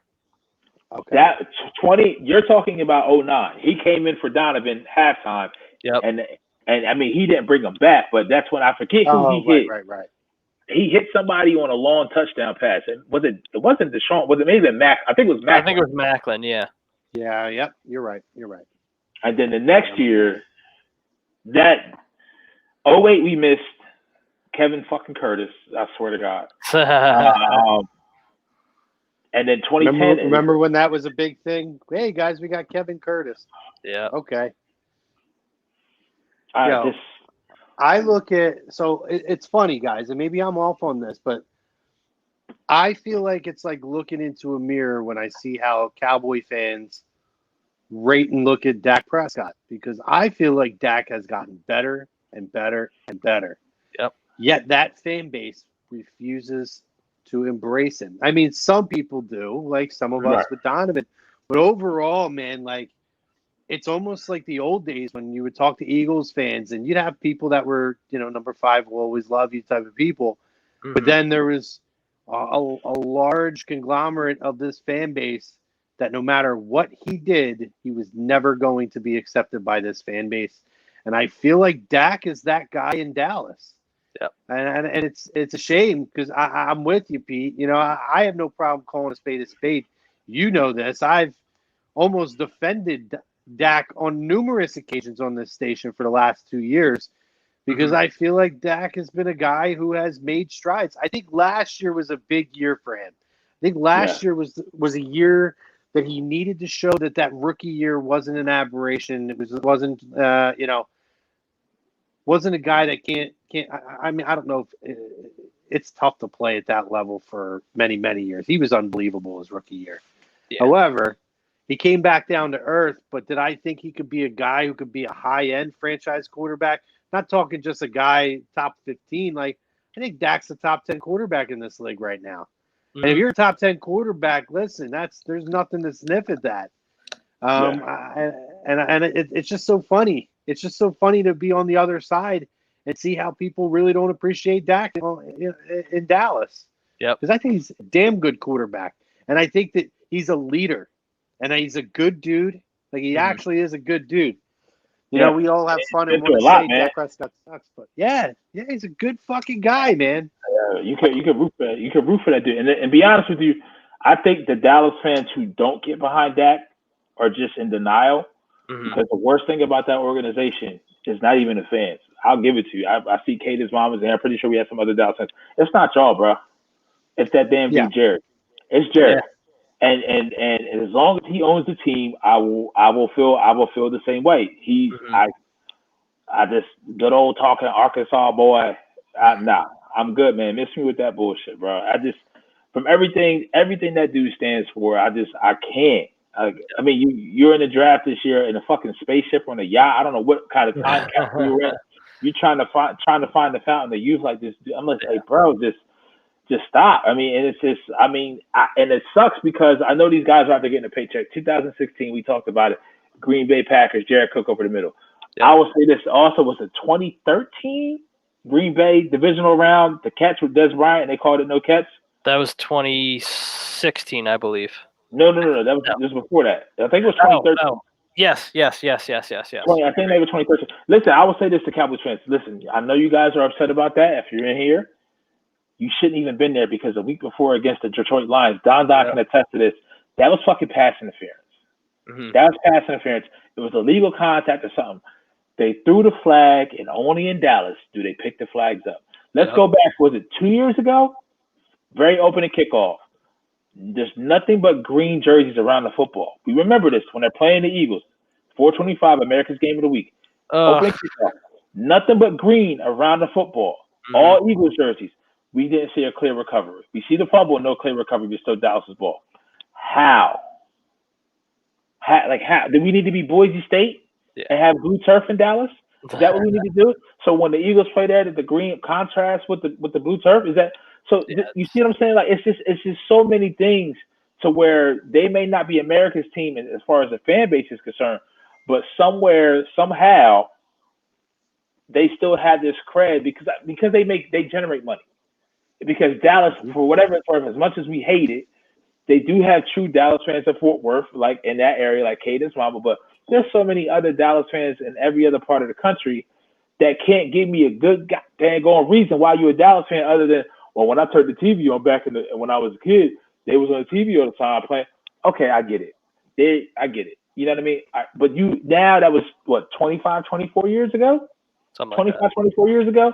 Make your own decisions now. I don't eat the same ice cream I used to when I was a kid because, I've grown up. Make a decision now. Stand for something. That's my biggest thing with Dallas. Stand for something. Your team has done nothing for you in these last 20-some-odd years to get you to have something to stand for. They brought in Greg Hardy when he beat a woman to the pulp. You feel what I'm saying? Nobody says shit. You feel what I'm saying? So stand for something. Well, that's the thing, guys. It's polarizing when another organization does that. When the Cowboys do it, it's like, well, that's the Cowboys. Yeah. If a guy does something, don't worry, he'll be back in the league in a year or 2 years with the Cowboys. Like, it's immediately a thing.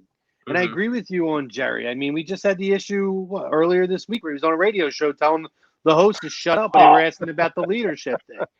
He's so out of touch, and it's uncomfortable at this point. Yeah. It's uncomfortable. He's hovering around the fucking field. Mm-hmm. He's constantly got to have something to say.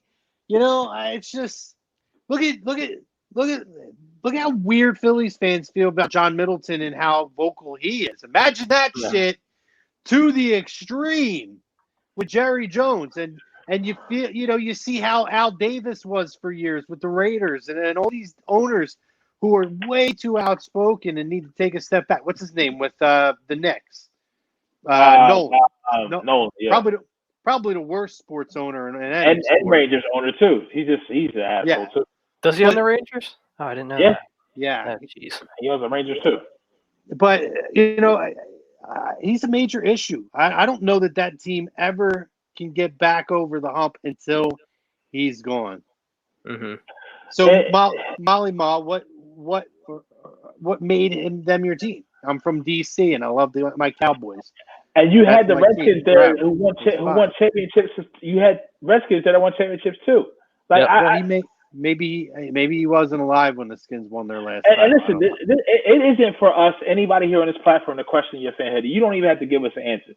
I'm just saying, lately, you can't. It's hard for me to sit here and listen to a Cowboys fan saying the Eagles ain't this, the Eagles ain't this, the Eagles ain't that. Listen, dog, I look at you back and say, what the fuck are y'all done? Listen, I'll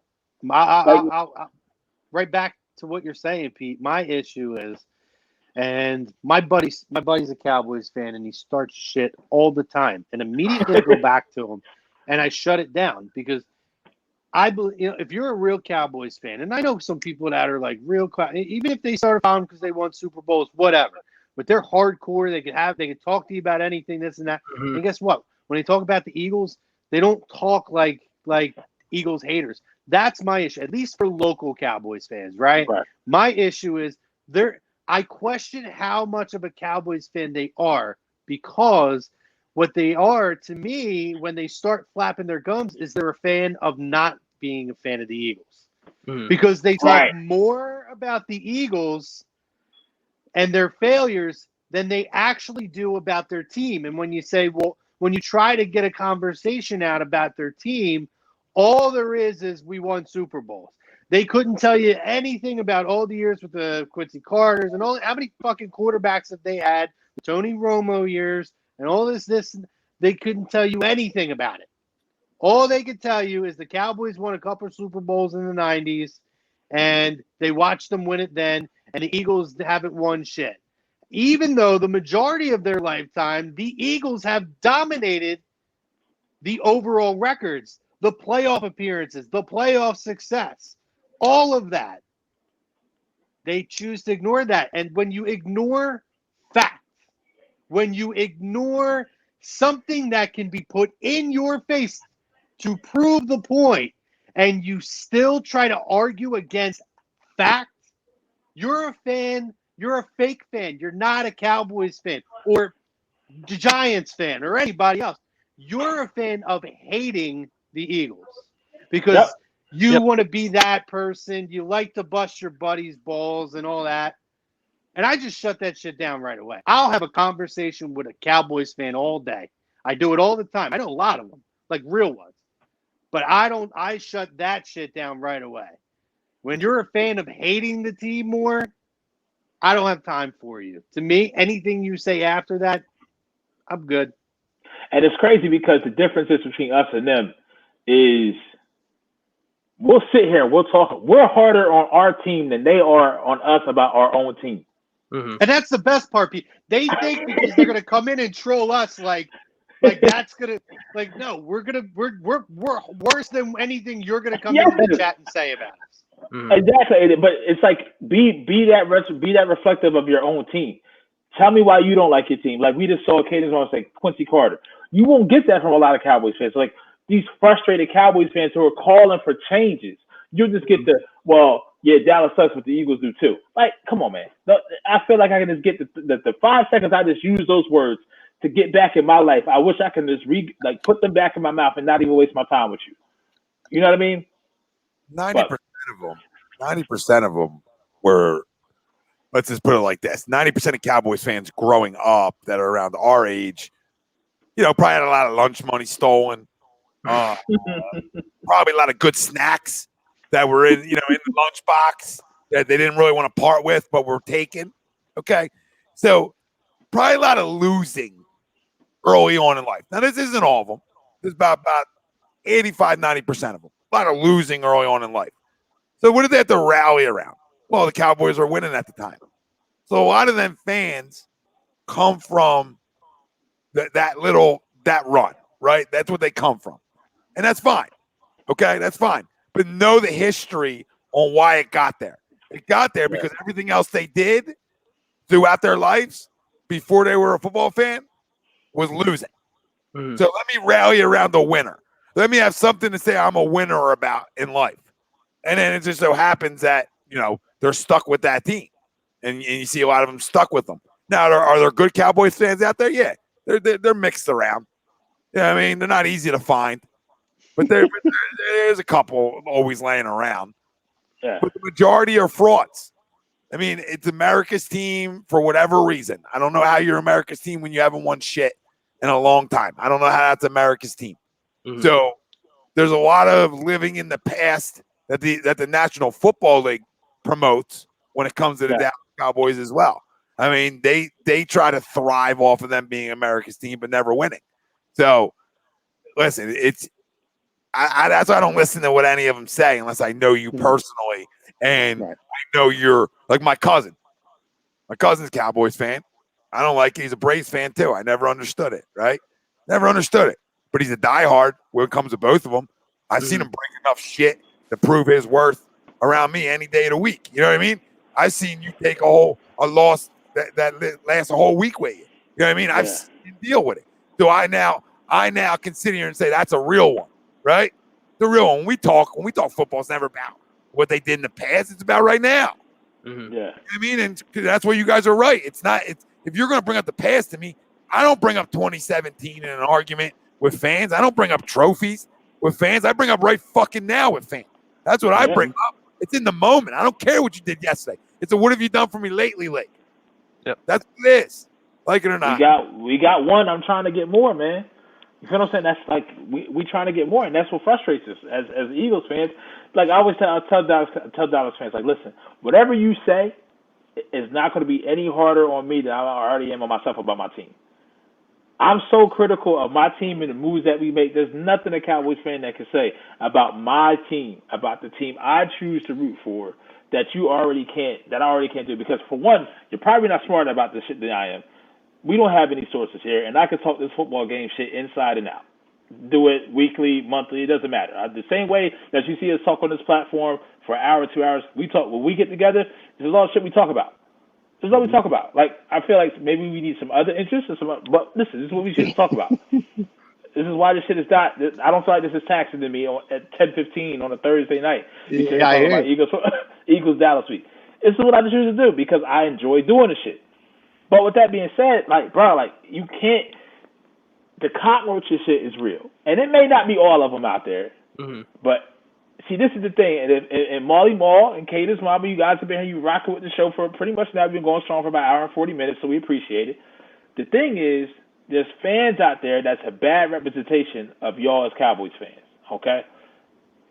You need to start attacking your own, because there's some weak ones out there, and they're giving y'all a bad rap. And I'm pretty sure there's Eagles fans out there that give us a bad rap. But I go after our own. Yes, we sit here, we eat our young all the time. All the time when they do dumb shit. We had no problem doing it, and they know where to find us at. And our door, like on some Alistair Black shit at WWE, nobody's come knocking my door looking for a fight. We know where we at. There's other shit that we call out other platforms. Chirping, birds chirping, crickets chirping, crickets in times in the garage or in the studio, the A2D studio, crickets. Nobody, I mean, because, we're not one of those ones that are going to sit here and not be able to talk to you and give it back. You know what I mean? And we're going to do it in a respectful way. In most cases, unless you be a J off to us first, and then you get J off back. You know what I mean? But when you come real talk real. Don't talk in this fictional world. Eagles suck, Dallas suck. Why? I'll sit there and spit more shit to a Cowboys fan about why their team is better or bad, and they don't know shit. Mm-hmm. I just educated you for no reason. I can't get that time back. If I can tell you more about your team than you can, then you're a There's a problem. Yeah. And that happens a lot, at least to the fans in this area. I mean, I'm kind of taking out actual Dallas fans in Dallas. I'm talking about more of the transient or transplant fans around outside of Dallas. It's terrible. It's brutal. And I never understood the idea of, I didn't grow up a Phillies fan, okay? And some of the argument I've got in terms of people being Cowboys fans, well, I didn't like the Eagles, so I hated the Eagles, so I took the Cowboys. Okay, I mean, I didn't grow up a Phillies fan. I didn't say, hey, because I'm not a Phillies fan, I have to hate them. And hate them passionately and go for the team that's going to despise them. No, I mean, I was an Ozzie Smith guy. That was my team. Hey, I like to see the Phillies do well. I like to watch games. I like talking baseball with you guys and just anybody in general. I never understood why you automatically, even if you're not going to be a fan of your home team, why do you have to hate them all of a sudden? Why is it that we have, and then you have to troll everybody else? I know it's fun to do that shit sometimes, but man, it just gets annoying and it makes you look like a real jerk off after a while when you're just that guy. Like, it was fun when you were a kid. Now you're just that guy. Like, you're that guy that is just annoying. So and there's a lot of that. I wouldn't say that Chrome is that, but just raise your hands if you hear about 2011 St. Louis Cardinals season every time you get a chance that Chrome brings it up. We heard about it before we came on tonight. You asked about Tony La Russa, which, by the way, I know we're going to be doing a no huddle shortly, but Tony La Russa last managed. You said, when was the last time he managed? I said 2011. Do you remember that year? You said 9 years ago, and I did the math in my head, and I instantly had a frown on my face because I knew what was coming next. That damn Raphael for call. God. That damn Cliff Lee. Cliff Lee stinks. Cliff Lee stole money. Cliff Lee stole money in Philadelphia. Can I just? I feel like we're almost transitioning to no huddle. So let's real quick. All right, so we watched the World Series. The Dodgers win.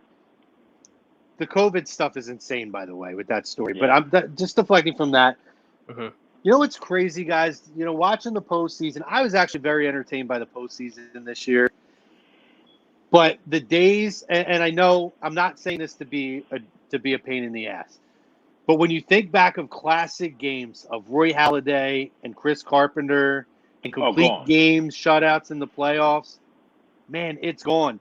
Blake Snell rolling through Game 6, Mhm. rolling, and they pull him after a second hit because of numbers in a book. I want to get everybody's reaction to We're that, gonna do this, especially Tom. We're gonna do this, bro. Me and Blake got a history. Blake's been on both sides of this with me. That was weird. I got closer and everything brightened up. That's so weird. Well, listen. You might have a stake in this, buddy. It might have been you lighting a fire under his ass that got this going this year. Mhm. Well, listen, he pitched great this year, but he's been on both sides of the crumb, and he was on the crumb for maybe not wanting to play early on. But listen, that's irrelevant. Okay, and where did the feel for the game just go away? Mhm. When did like your eyes go away? Like you come into anything with this huge plan in front of you and say, this is what I'm looking to do. Right? But in winning or home situations, Yep. throw it out the window and you go with feel. And I don't care if a certain guy did something in a certain role all year long. It changes when a guy is dealing. I'm not saying they would have won the game 1-0, but I had the feeling of that for a second before he was pulled. Who knows that he doesn't get a double play next pitch? Yeah. Yeah, we don't know. We don't know if a guy hits a 2-run homer, but at the end of the day, I gotta have the feel for my guy. If it's just like if it's Charlie Morton throwing, okay, you know what I mean? Go to your pen then. If you don't want to let him see the lineup 3 times around. Yep. But Blake Snell, it's a Young Award guy, right? I mean, it's what we're talking about here. This isn't some jabron. I mean, let him finish what he started, and to take him out in that situation is mind-boggling. Mhm. Like Kevin Cash, Uncle Missionary, said the same things in his presser. I mean, that's what he said. He said, "Well, this is what we do. This is what we do. Anderson's been the best and the best and the best." Okay, great, dude. We don't want to. This is what we do. We don't like letting guys see a lineup 3 times through. Mhm. The good ones see lineup 3 times through their whole lives. Are you freaking kidding me? And they get outs. What are you talking about? What the F are you talking about? In baseball forever, where like your aces see the lineup the 3rd time in the postseason, they mow their asses down. You've seen it. Well, we always said good pitching beats good hitting any day of the week in the postseason. Well, now if you do shit like this, it doesn't. Nope. That's my thought. It's ridiculous. He had that Gabe Kapler moment, man. You win. You do everything you can to get to tomorrow, to get to Game 7. You figure out Game 7 when Game 7 gets there. You need to get there. And I get it. It's the Dodgers lined up, maybe the best team in baseball from start to finish. They were also they were built like that, and you really. Kevin Cash, man, I don't get why no one listens to their gut anymore. Yeah. If that's Dusty Baker or Charlie Manuel, Snell doesn't come out that game. Yep. You don't pull him out that game so he comes off that mound and he's giving up the lead or he's tied the game or something. He's not coming out of that game. And just to pull him like that, it was sad to see. I mean, like we said, there's been things behind the scenes that Snell, and then he was good this year. You know what I mean? But at the same time, it's just like, bro, you just don't do that. That's your ace. Like you said, that's not Charlie Morton. This isn't your 2nd or 3rd guy. This is your number 1 guy. This is why he's there. In this spot, you let him get out of it. You don't pull him out of it. You know what I mean? Yep. They went off the wall, right? Maybe you're coming out, maybe. Okay? But at the end of the day, you go out and talk to him for a minute. Yep. You don't got to make the move. Yeah. Missionary, he couldn't get out of there quicker, Crow. He came like that ball didn't even land yet, and he's at. It's I mean, we just talk about the game. the history of the game, people have seen lineups 3 and 4 times. It's over 100-year-old game. All right, Bob Gibson, 251 career wins, 255 career complete games. God forbid you leave Holiday in to face a lineup a third time. God forbid you leave Clemens in to face a lineup a third time. Like, God forbid you leave Cole Hamels back when he was cruising in for a third time.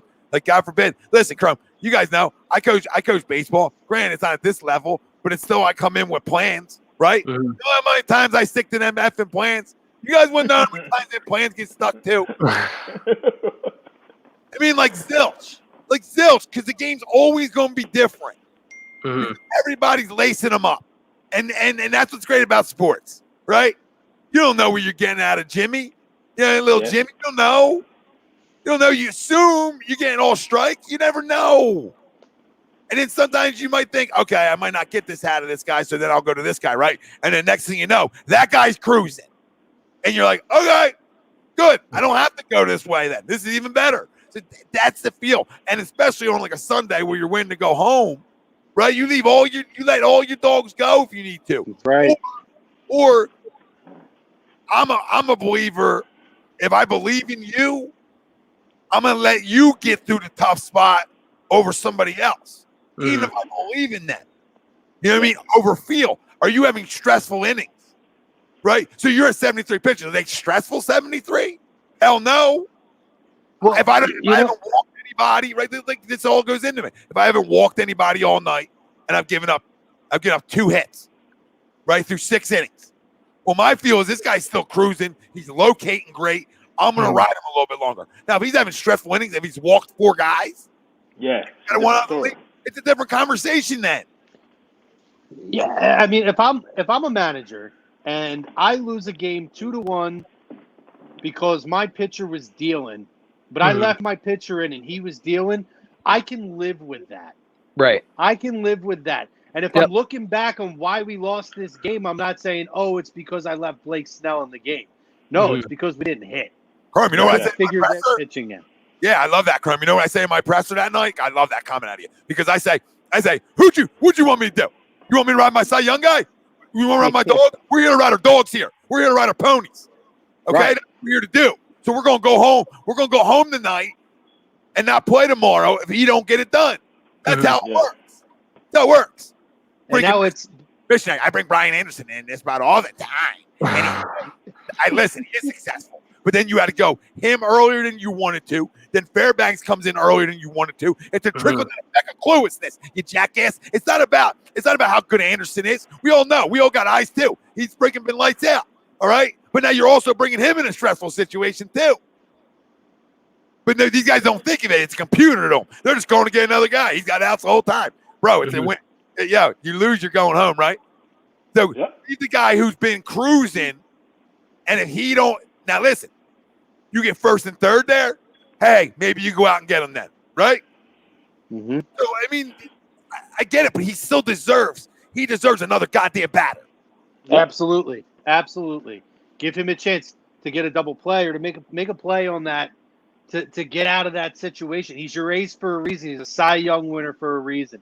And like you said, you're absolutely right. Because if one thing goes wrong, once you make that move, if one thing goes wrong, your whole plan is out the window. The dominoes start to fall. And now he has to live with. I can live with myself if I lose with my ace on the mound.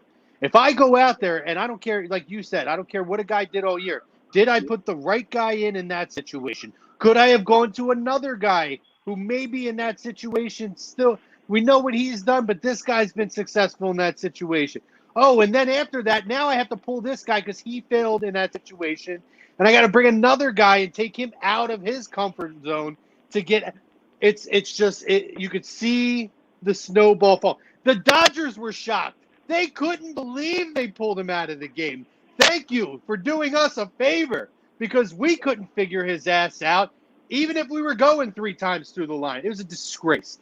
And that's the thing is like, I mean, I love baseball, but man, it has become such a bitch game with this kind of stuff. And the fact that I've always said I will take a 1-0 or a 2-1 pitch game between 2 stud pitchers in terms of watching than watching a home run fest all day.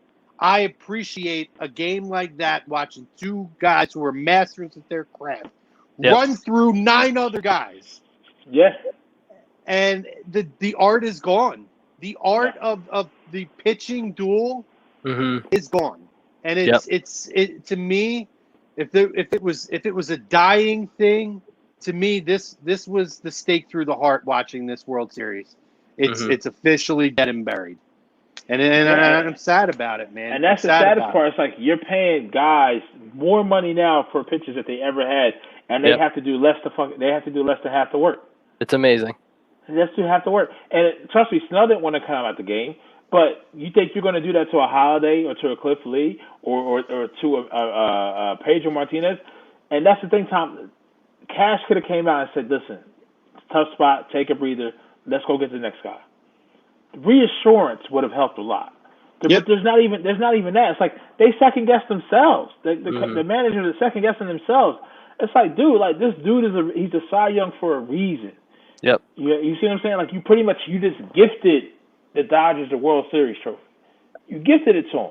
Yep. Because would they say like? Well, I said in a video, like I think you agree. I mean, I'm stripping down on the mound.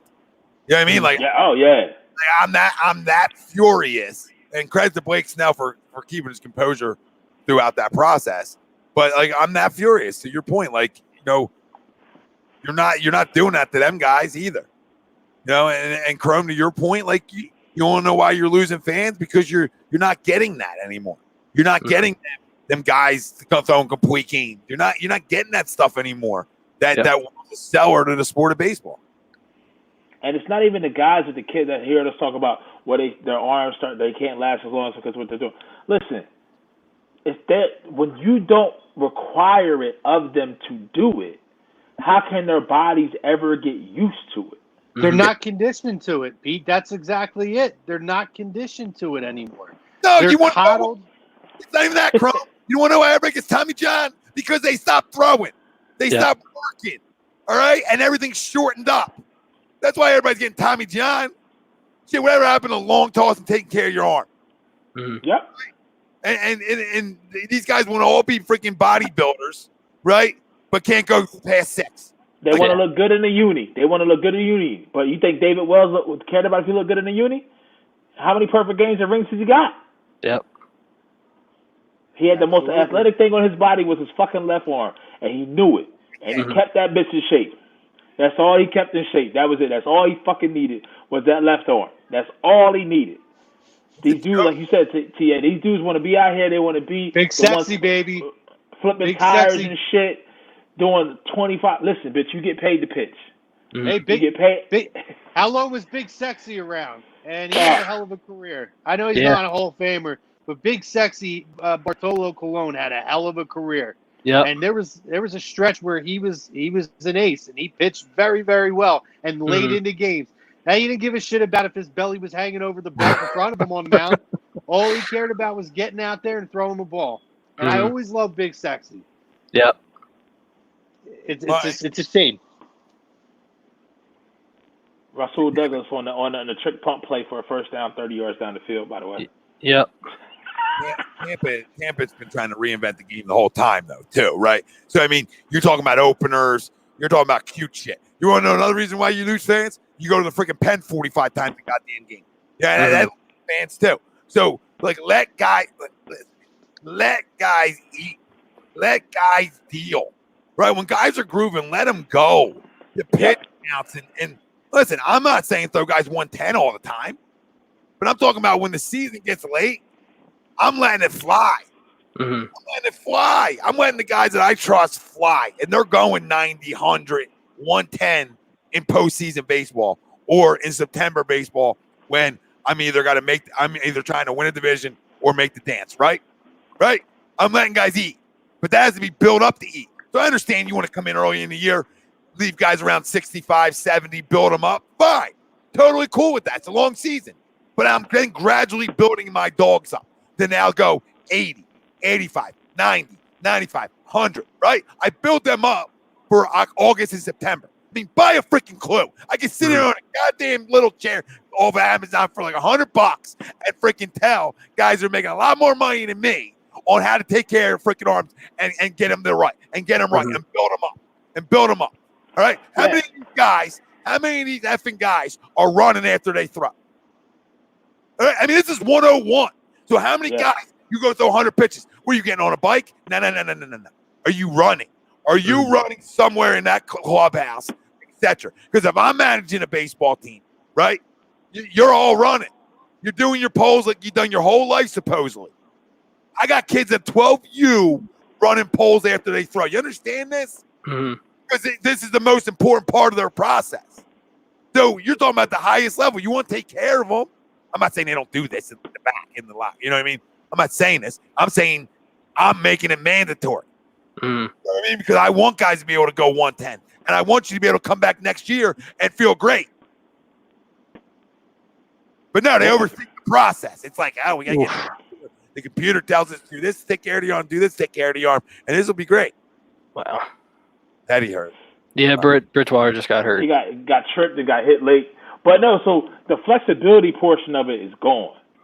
Like getting that loose because you want it. But it's funny because you mentioned how the players want to look and they want to do it all with muscle now. Steve Carlton wasn't throwing 90 plus back in the day because he was lifting weights. He was built. It's the same thing. Really, you see the same shit in golf now. Yep. Look at Bryson DeChambeau. He put on fucking 30 pounds and wants to hit the ball far as shit.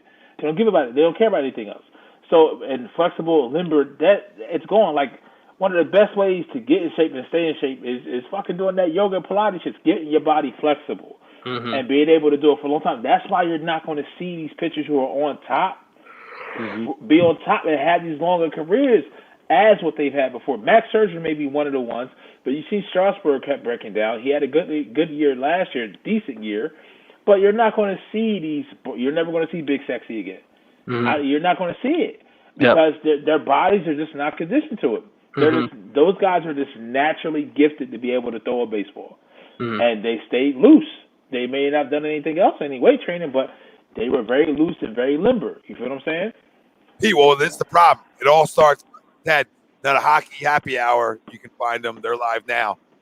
They're talking NHL and all that fun stuff. So go talk to them, boys. Ted, you want hockey talk right this second because they're live on all our platforms as well. Maybe not Twitter because Twitter's weird when shows are on at the same time. I don't know why. A little glitch in Twitter. But regardless, I digress. Now I lost my point because I had a good point back to you, Pete, on everything you're saying. Gee, God. But no, I mean, like, yeah, it's about everybody. It starts at AAU baseball, right? Everybody wants to throw 98 so they can get recruited. Bro, I want you throwing strikes, okay? Right. I want you getting outs. I don't care. Give a rat's ass how hard you throw. Can you paint it up? Can you keep guys off balance? That's what I look like. I'll just say this. I had a conversation one time with a Division I coach about a kid, and he didn't throw hard enough for what they wanted. He was like 88, right? Dude, all the dude does is get outs. All he does is get outs and paint it up. So that's you know what I mean? That's the world we're living in.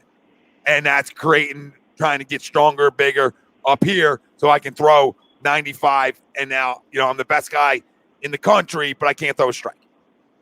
Yeah. And you get these the contracts are shorter now. 4 or 5 years. I remember when Cliff Lee is pitching, holidays, you go back 10, 12 years ago, 5, 6, maybe 7. You know what I mean? But now you're getting 4 or 5 because even organizations know these guys can't last. And that's a systematic problem that you're talking about, TA. Systematically, so Kevin Cash and these boys and the organizations, they know like these guys are coming into the league and making it to the bigs and hitting this position to where they're not going to have that shelf life because they weren't built like that. They weren't conditioned like that. You know what I mean? They're trying to rookie of the year shit. You see what I'm saying? They're trying to go here, and that's it. Where's the legs at? Where's that driving force? It's not there. You see these dudes walking around top heavy as shit, and they got pencil legs. You feel what I'm saying? Yeah. It's just not.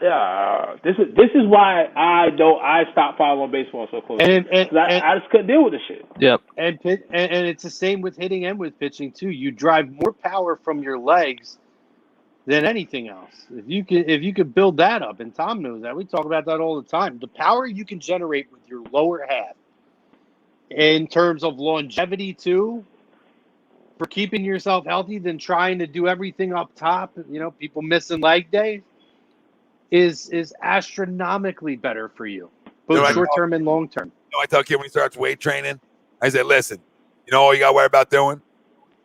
Do a shit ton of squats. Yeah. Ton of squats. You want to get stronger? You want to hit the ball further? You want to throw harder? All right. You want to do all them things? Yeah. All right. Freaking squat city. You want to get faster? You want all them things to jump up the board for you? That's how you do it.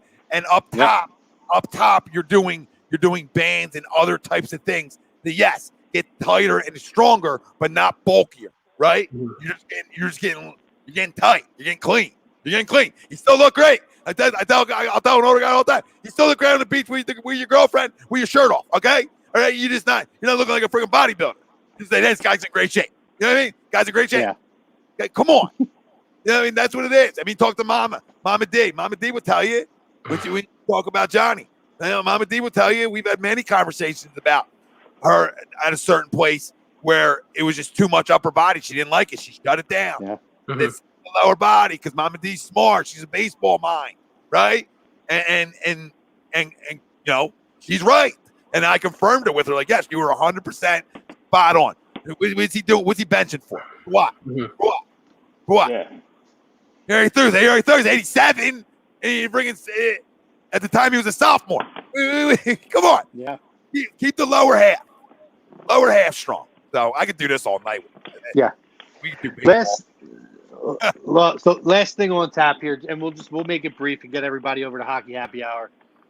Obviously, the news of Daryl Morey taking the job with the Philadelphia 76ers.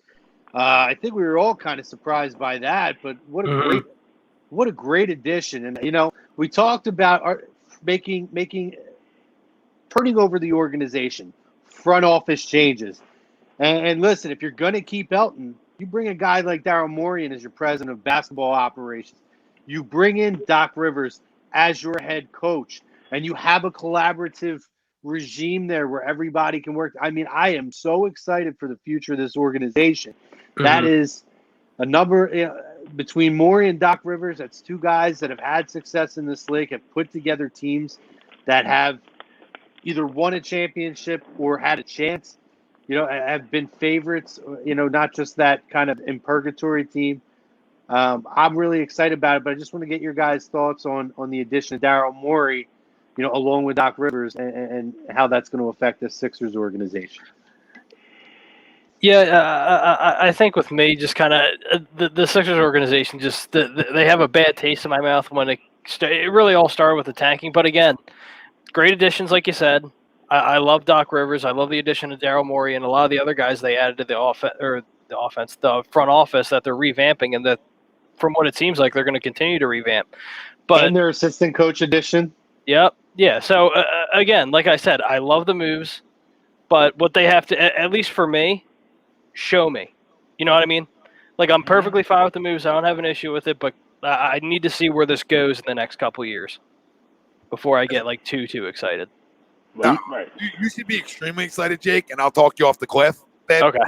You should be extremely excited because there's not a better overall coaching staff in the NBA on period. There isn't an overall better coaching staff in the NBA. There is not.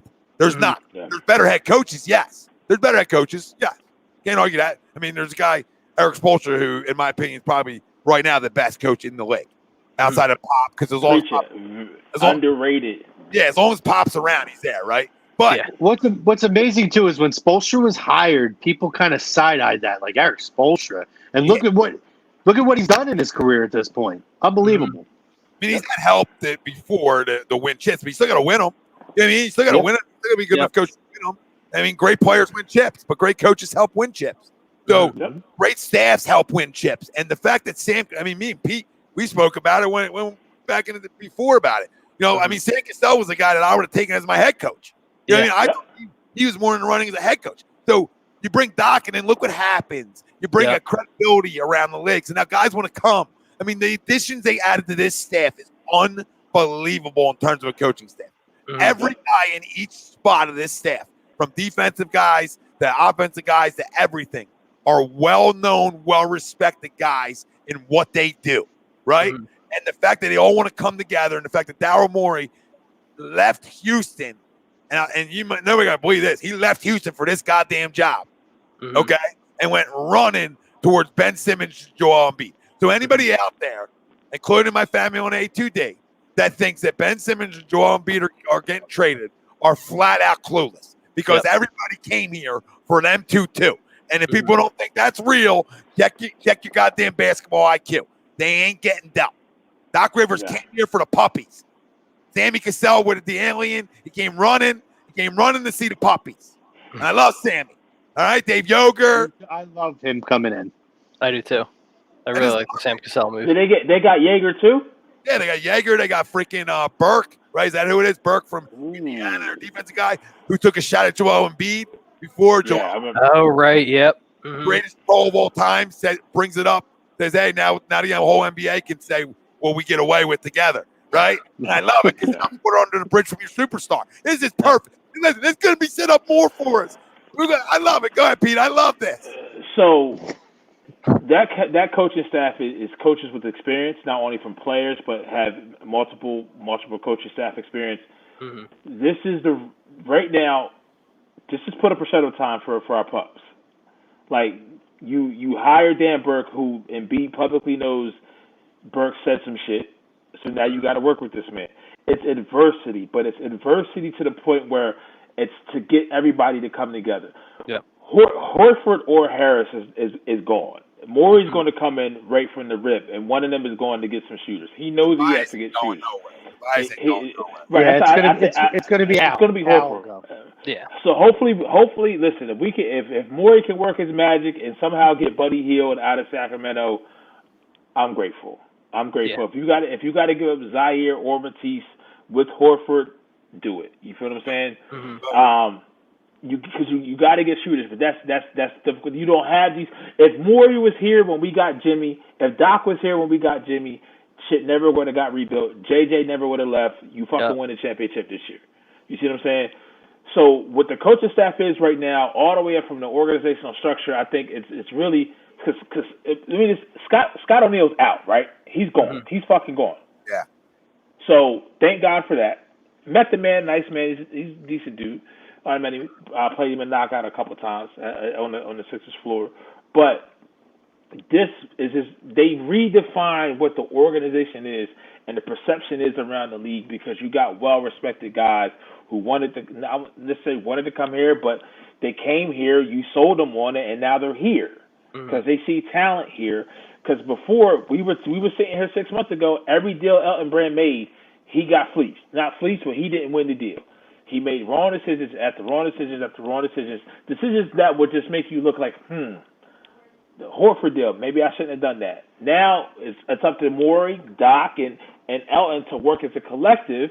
Where Elton, if I'm Elton, I may be feeling a certain type of way, but you put yourself in this position.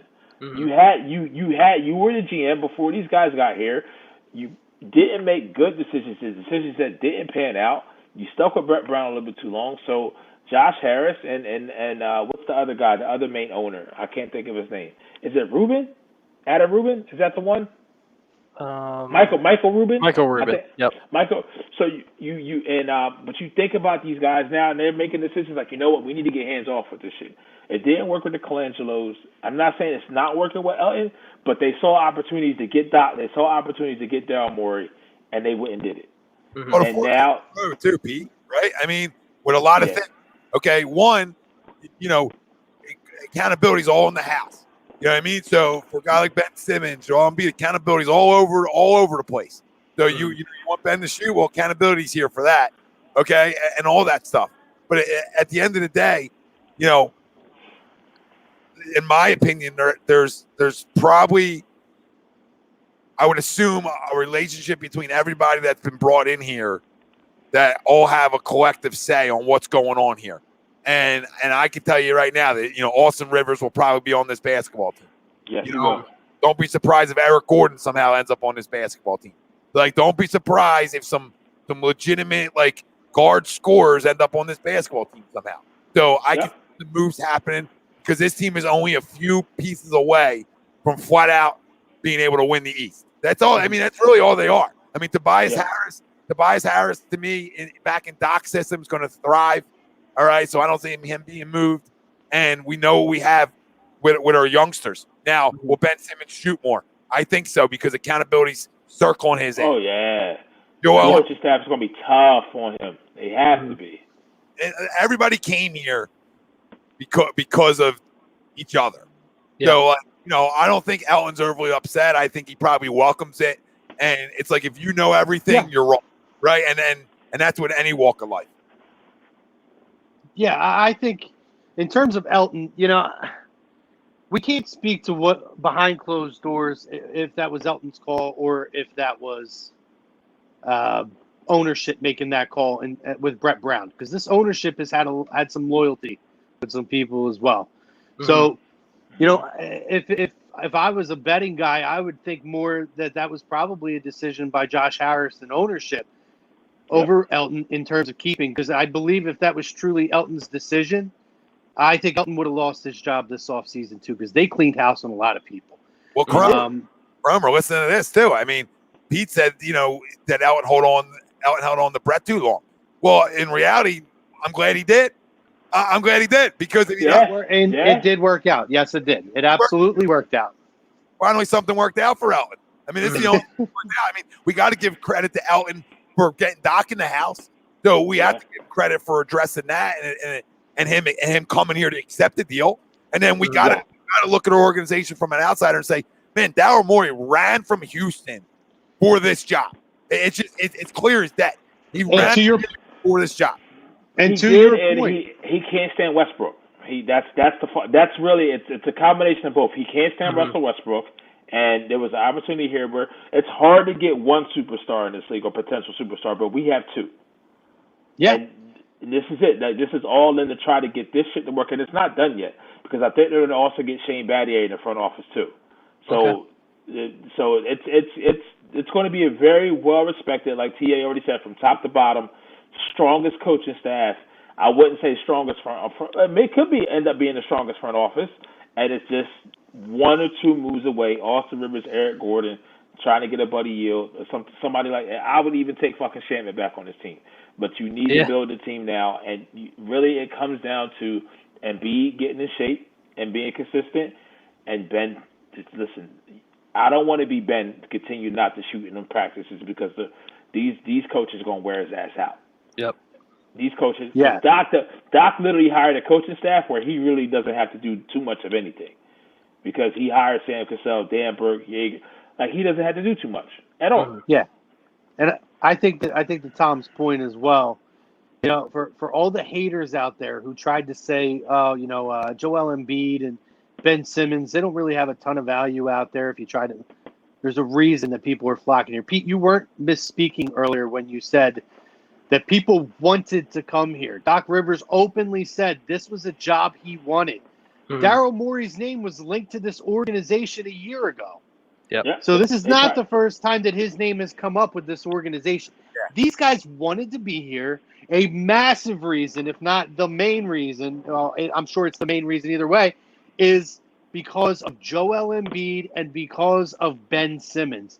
Mm-hmm. You can build, and what I love about having Daryl Morey here, I think it's a misspeak in saying that nothing has worked out for Elton, because I believe that in the short term, the moves that he made the year we did get Jimmy Butler, the year we did bring in Tobias and Mike Scott and some of these guys, right, and Ennis and all that, was successful. They were 4 bounces away from making it to an Eastern Conference final that to this day, you watch shows, whenever that organization came, and I watch a lot of stuff when Doc was hired, and it still comes up, and most said they were likely to, at the very least, go to the finals because they had a favorable matchup against Milwaukee.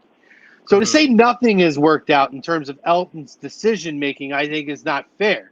And that's why I say I question, was it Elton's decision to keep Brett Brown over Jimmy Butler the final year? Because there's a big part of me that says if that was the case and we're cleaning house, he would have been gone too.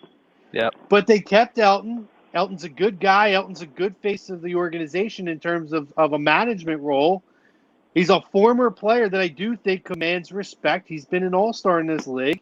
And I think he's learned, but they kind of threw him into the fire out of necessity because of a burner account, a burner phone or whatever the hell it was. So I have not. That's why I think before the season started, Tom, and I understand the concern and discourage, or the season started, after the season, of people wanting Elton's head, but I just wasn't convinced, and I'm still not, that a lot of those decisions that affected us long-term were necessarily him. I think for whatever reason, I get it, there was a loyalty to Brett to continue. I think that management and ownership wanted it to work out for them, but work out for Brett because of everything he suffered through to get them to that point. And again, it's that whole conversation of, is there loyalty to a fault? Because I agree that I think that we gave him enough chances prior to that. However, the 4 bounces is probably what screwed it, because people say, hey man, 4 bounces. I mean, it made the difference. But in the long run, Tom, you're right, it worked out. I really believe if you're going to keep one guy from the previous regime, coaching staff and everything, I think Elton was the guy. And I think that Daryl Morey, being a guy who has had success in that role, now being paired with a guy like Doc Rivers who knows how to work with the general manager to build a winning team, I just think that there could be magic. And also in terms of Elton and his growth and development in his position, Daryl Morey is as good as it gets to be the guy that you go to. I love it. I think it's great. I'm not going to say, hey, we're going abroad this year, but in terms of where I see this team and how long I see them competing, I don't think this is going to be a 1 or 2 year window. I could see this team having a 5, 6, 7 year run where they're a legitimate Eastern Conference contender. Well, I mean, I think you definitely can, if even as they're constructed now, with the coaching staff, Nets, Sixers in the Eastern Conference Finals. If it's not that, then that's as they're built right now. That's free. I don't need to know any moves. They don't need to sign anything to anybody else right now. I think this coaching staff can give them the boost they need to get to at least the Eastern Conference Finals. And that's agreed. And that's saying a lot. You know what I mean? And that's so now from there, they just have to do it. It really. This team goes as far, ultimately, with all we know this. This team goes as far as Embiid takes us, and it really, I think Simmons is growth because he has still the higher ceiling, and what he's shown us, his game still has more room to grow. More, I would say more so than Embiid on the offensive side, and that's really what we're talking about. And if it can get there, if we can get somewhat Blake Griffin-esque out of Simmons, I'll be happy. Not even 3-point shooting Blake Griffin that's in Detroit now. Give me LA Clippers Blake Griffin out of Simmons, taking a couple of jumpers here and there, trying to get, because he's still going to be able to get to the hole no matter what. If Doc Rivers and Sam Cassell can't get Ben Simmons shooting, nobody's getting Ben Simmons shooting. No. I don't think it's possible then. I think it's done. It's a done deal, and he is what he is. Real. And I think they will. I think that they will. That's I going to hope be the so, difference. Well, listen, I don't need him to shoot it 10 times a game from 12 or 15 feet. Give me 5. Give me 3 or 4 jumpers from 10 or 12 feet, and give me 2 3-pointers a game, just to show people you'll do it. And to me, that's the difference. It's that and free throw shooting. Honestly, I think the free throw shooting is really what makes the difference, because if he gets fouled late in games, being able to bang those free throws down at a 75 or 80% clip, that's to me the big difference in him becoming a massive superstar. But taking a couple shots extra, if you get he has gotten better at the free throw shooting. He was atrocious early on, but he has I think year by year his progression has gotten better. I think he'll get to 70, 72, 73% I'm about to say, from the get line it like eventually. 70, 75%, and I'll be happy. Yeah. Listen, I'll be ecstatic if we can get him 75. I don't think we'll get him there, but if I can get him at 70 or up, I'm in. That's a big difference maker. But anyway, guys, this was a fun show. This was great, Dad. I'm glad you got to go. You hopped on for. I'm sure you've talked plenty of Eagles, Cowboys. You hopped on for the good stuff, the baseball talk. We don't get a lot of that here. Yeah, I'm sure we'll talk plenty of Eagles tomorrow night. So Yeah, not concerned about it. Yeah. What's coming up? Sorry, sorry, party boys. No apologies, brother. We're glad that you got on. And listen, everybody here at A2D needs to make sure that they're paying attention. We got a lot of good stuff coming up on the horizon here. You know, obviously we got plenty more Eagles Cowboys preview this week. Big week always here on A2D. So make sure you're staying tuned. Dad's going to be on tomorrow. Is that the official name now, Dad? Pass the remote. That's not the not No, mine. that's not that. No, that's not mine. It's Real Talk Fridays. Real Talk Fridays. I like it. Every week we'll try to get roundtables and different things like that and have some fun with Friday nights.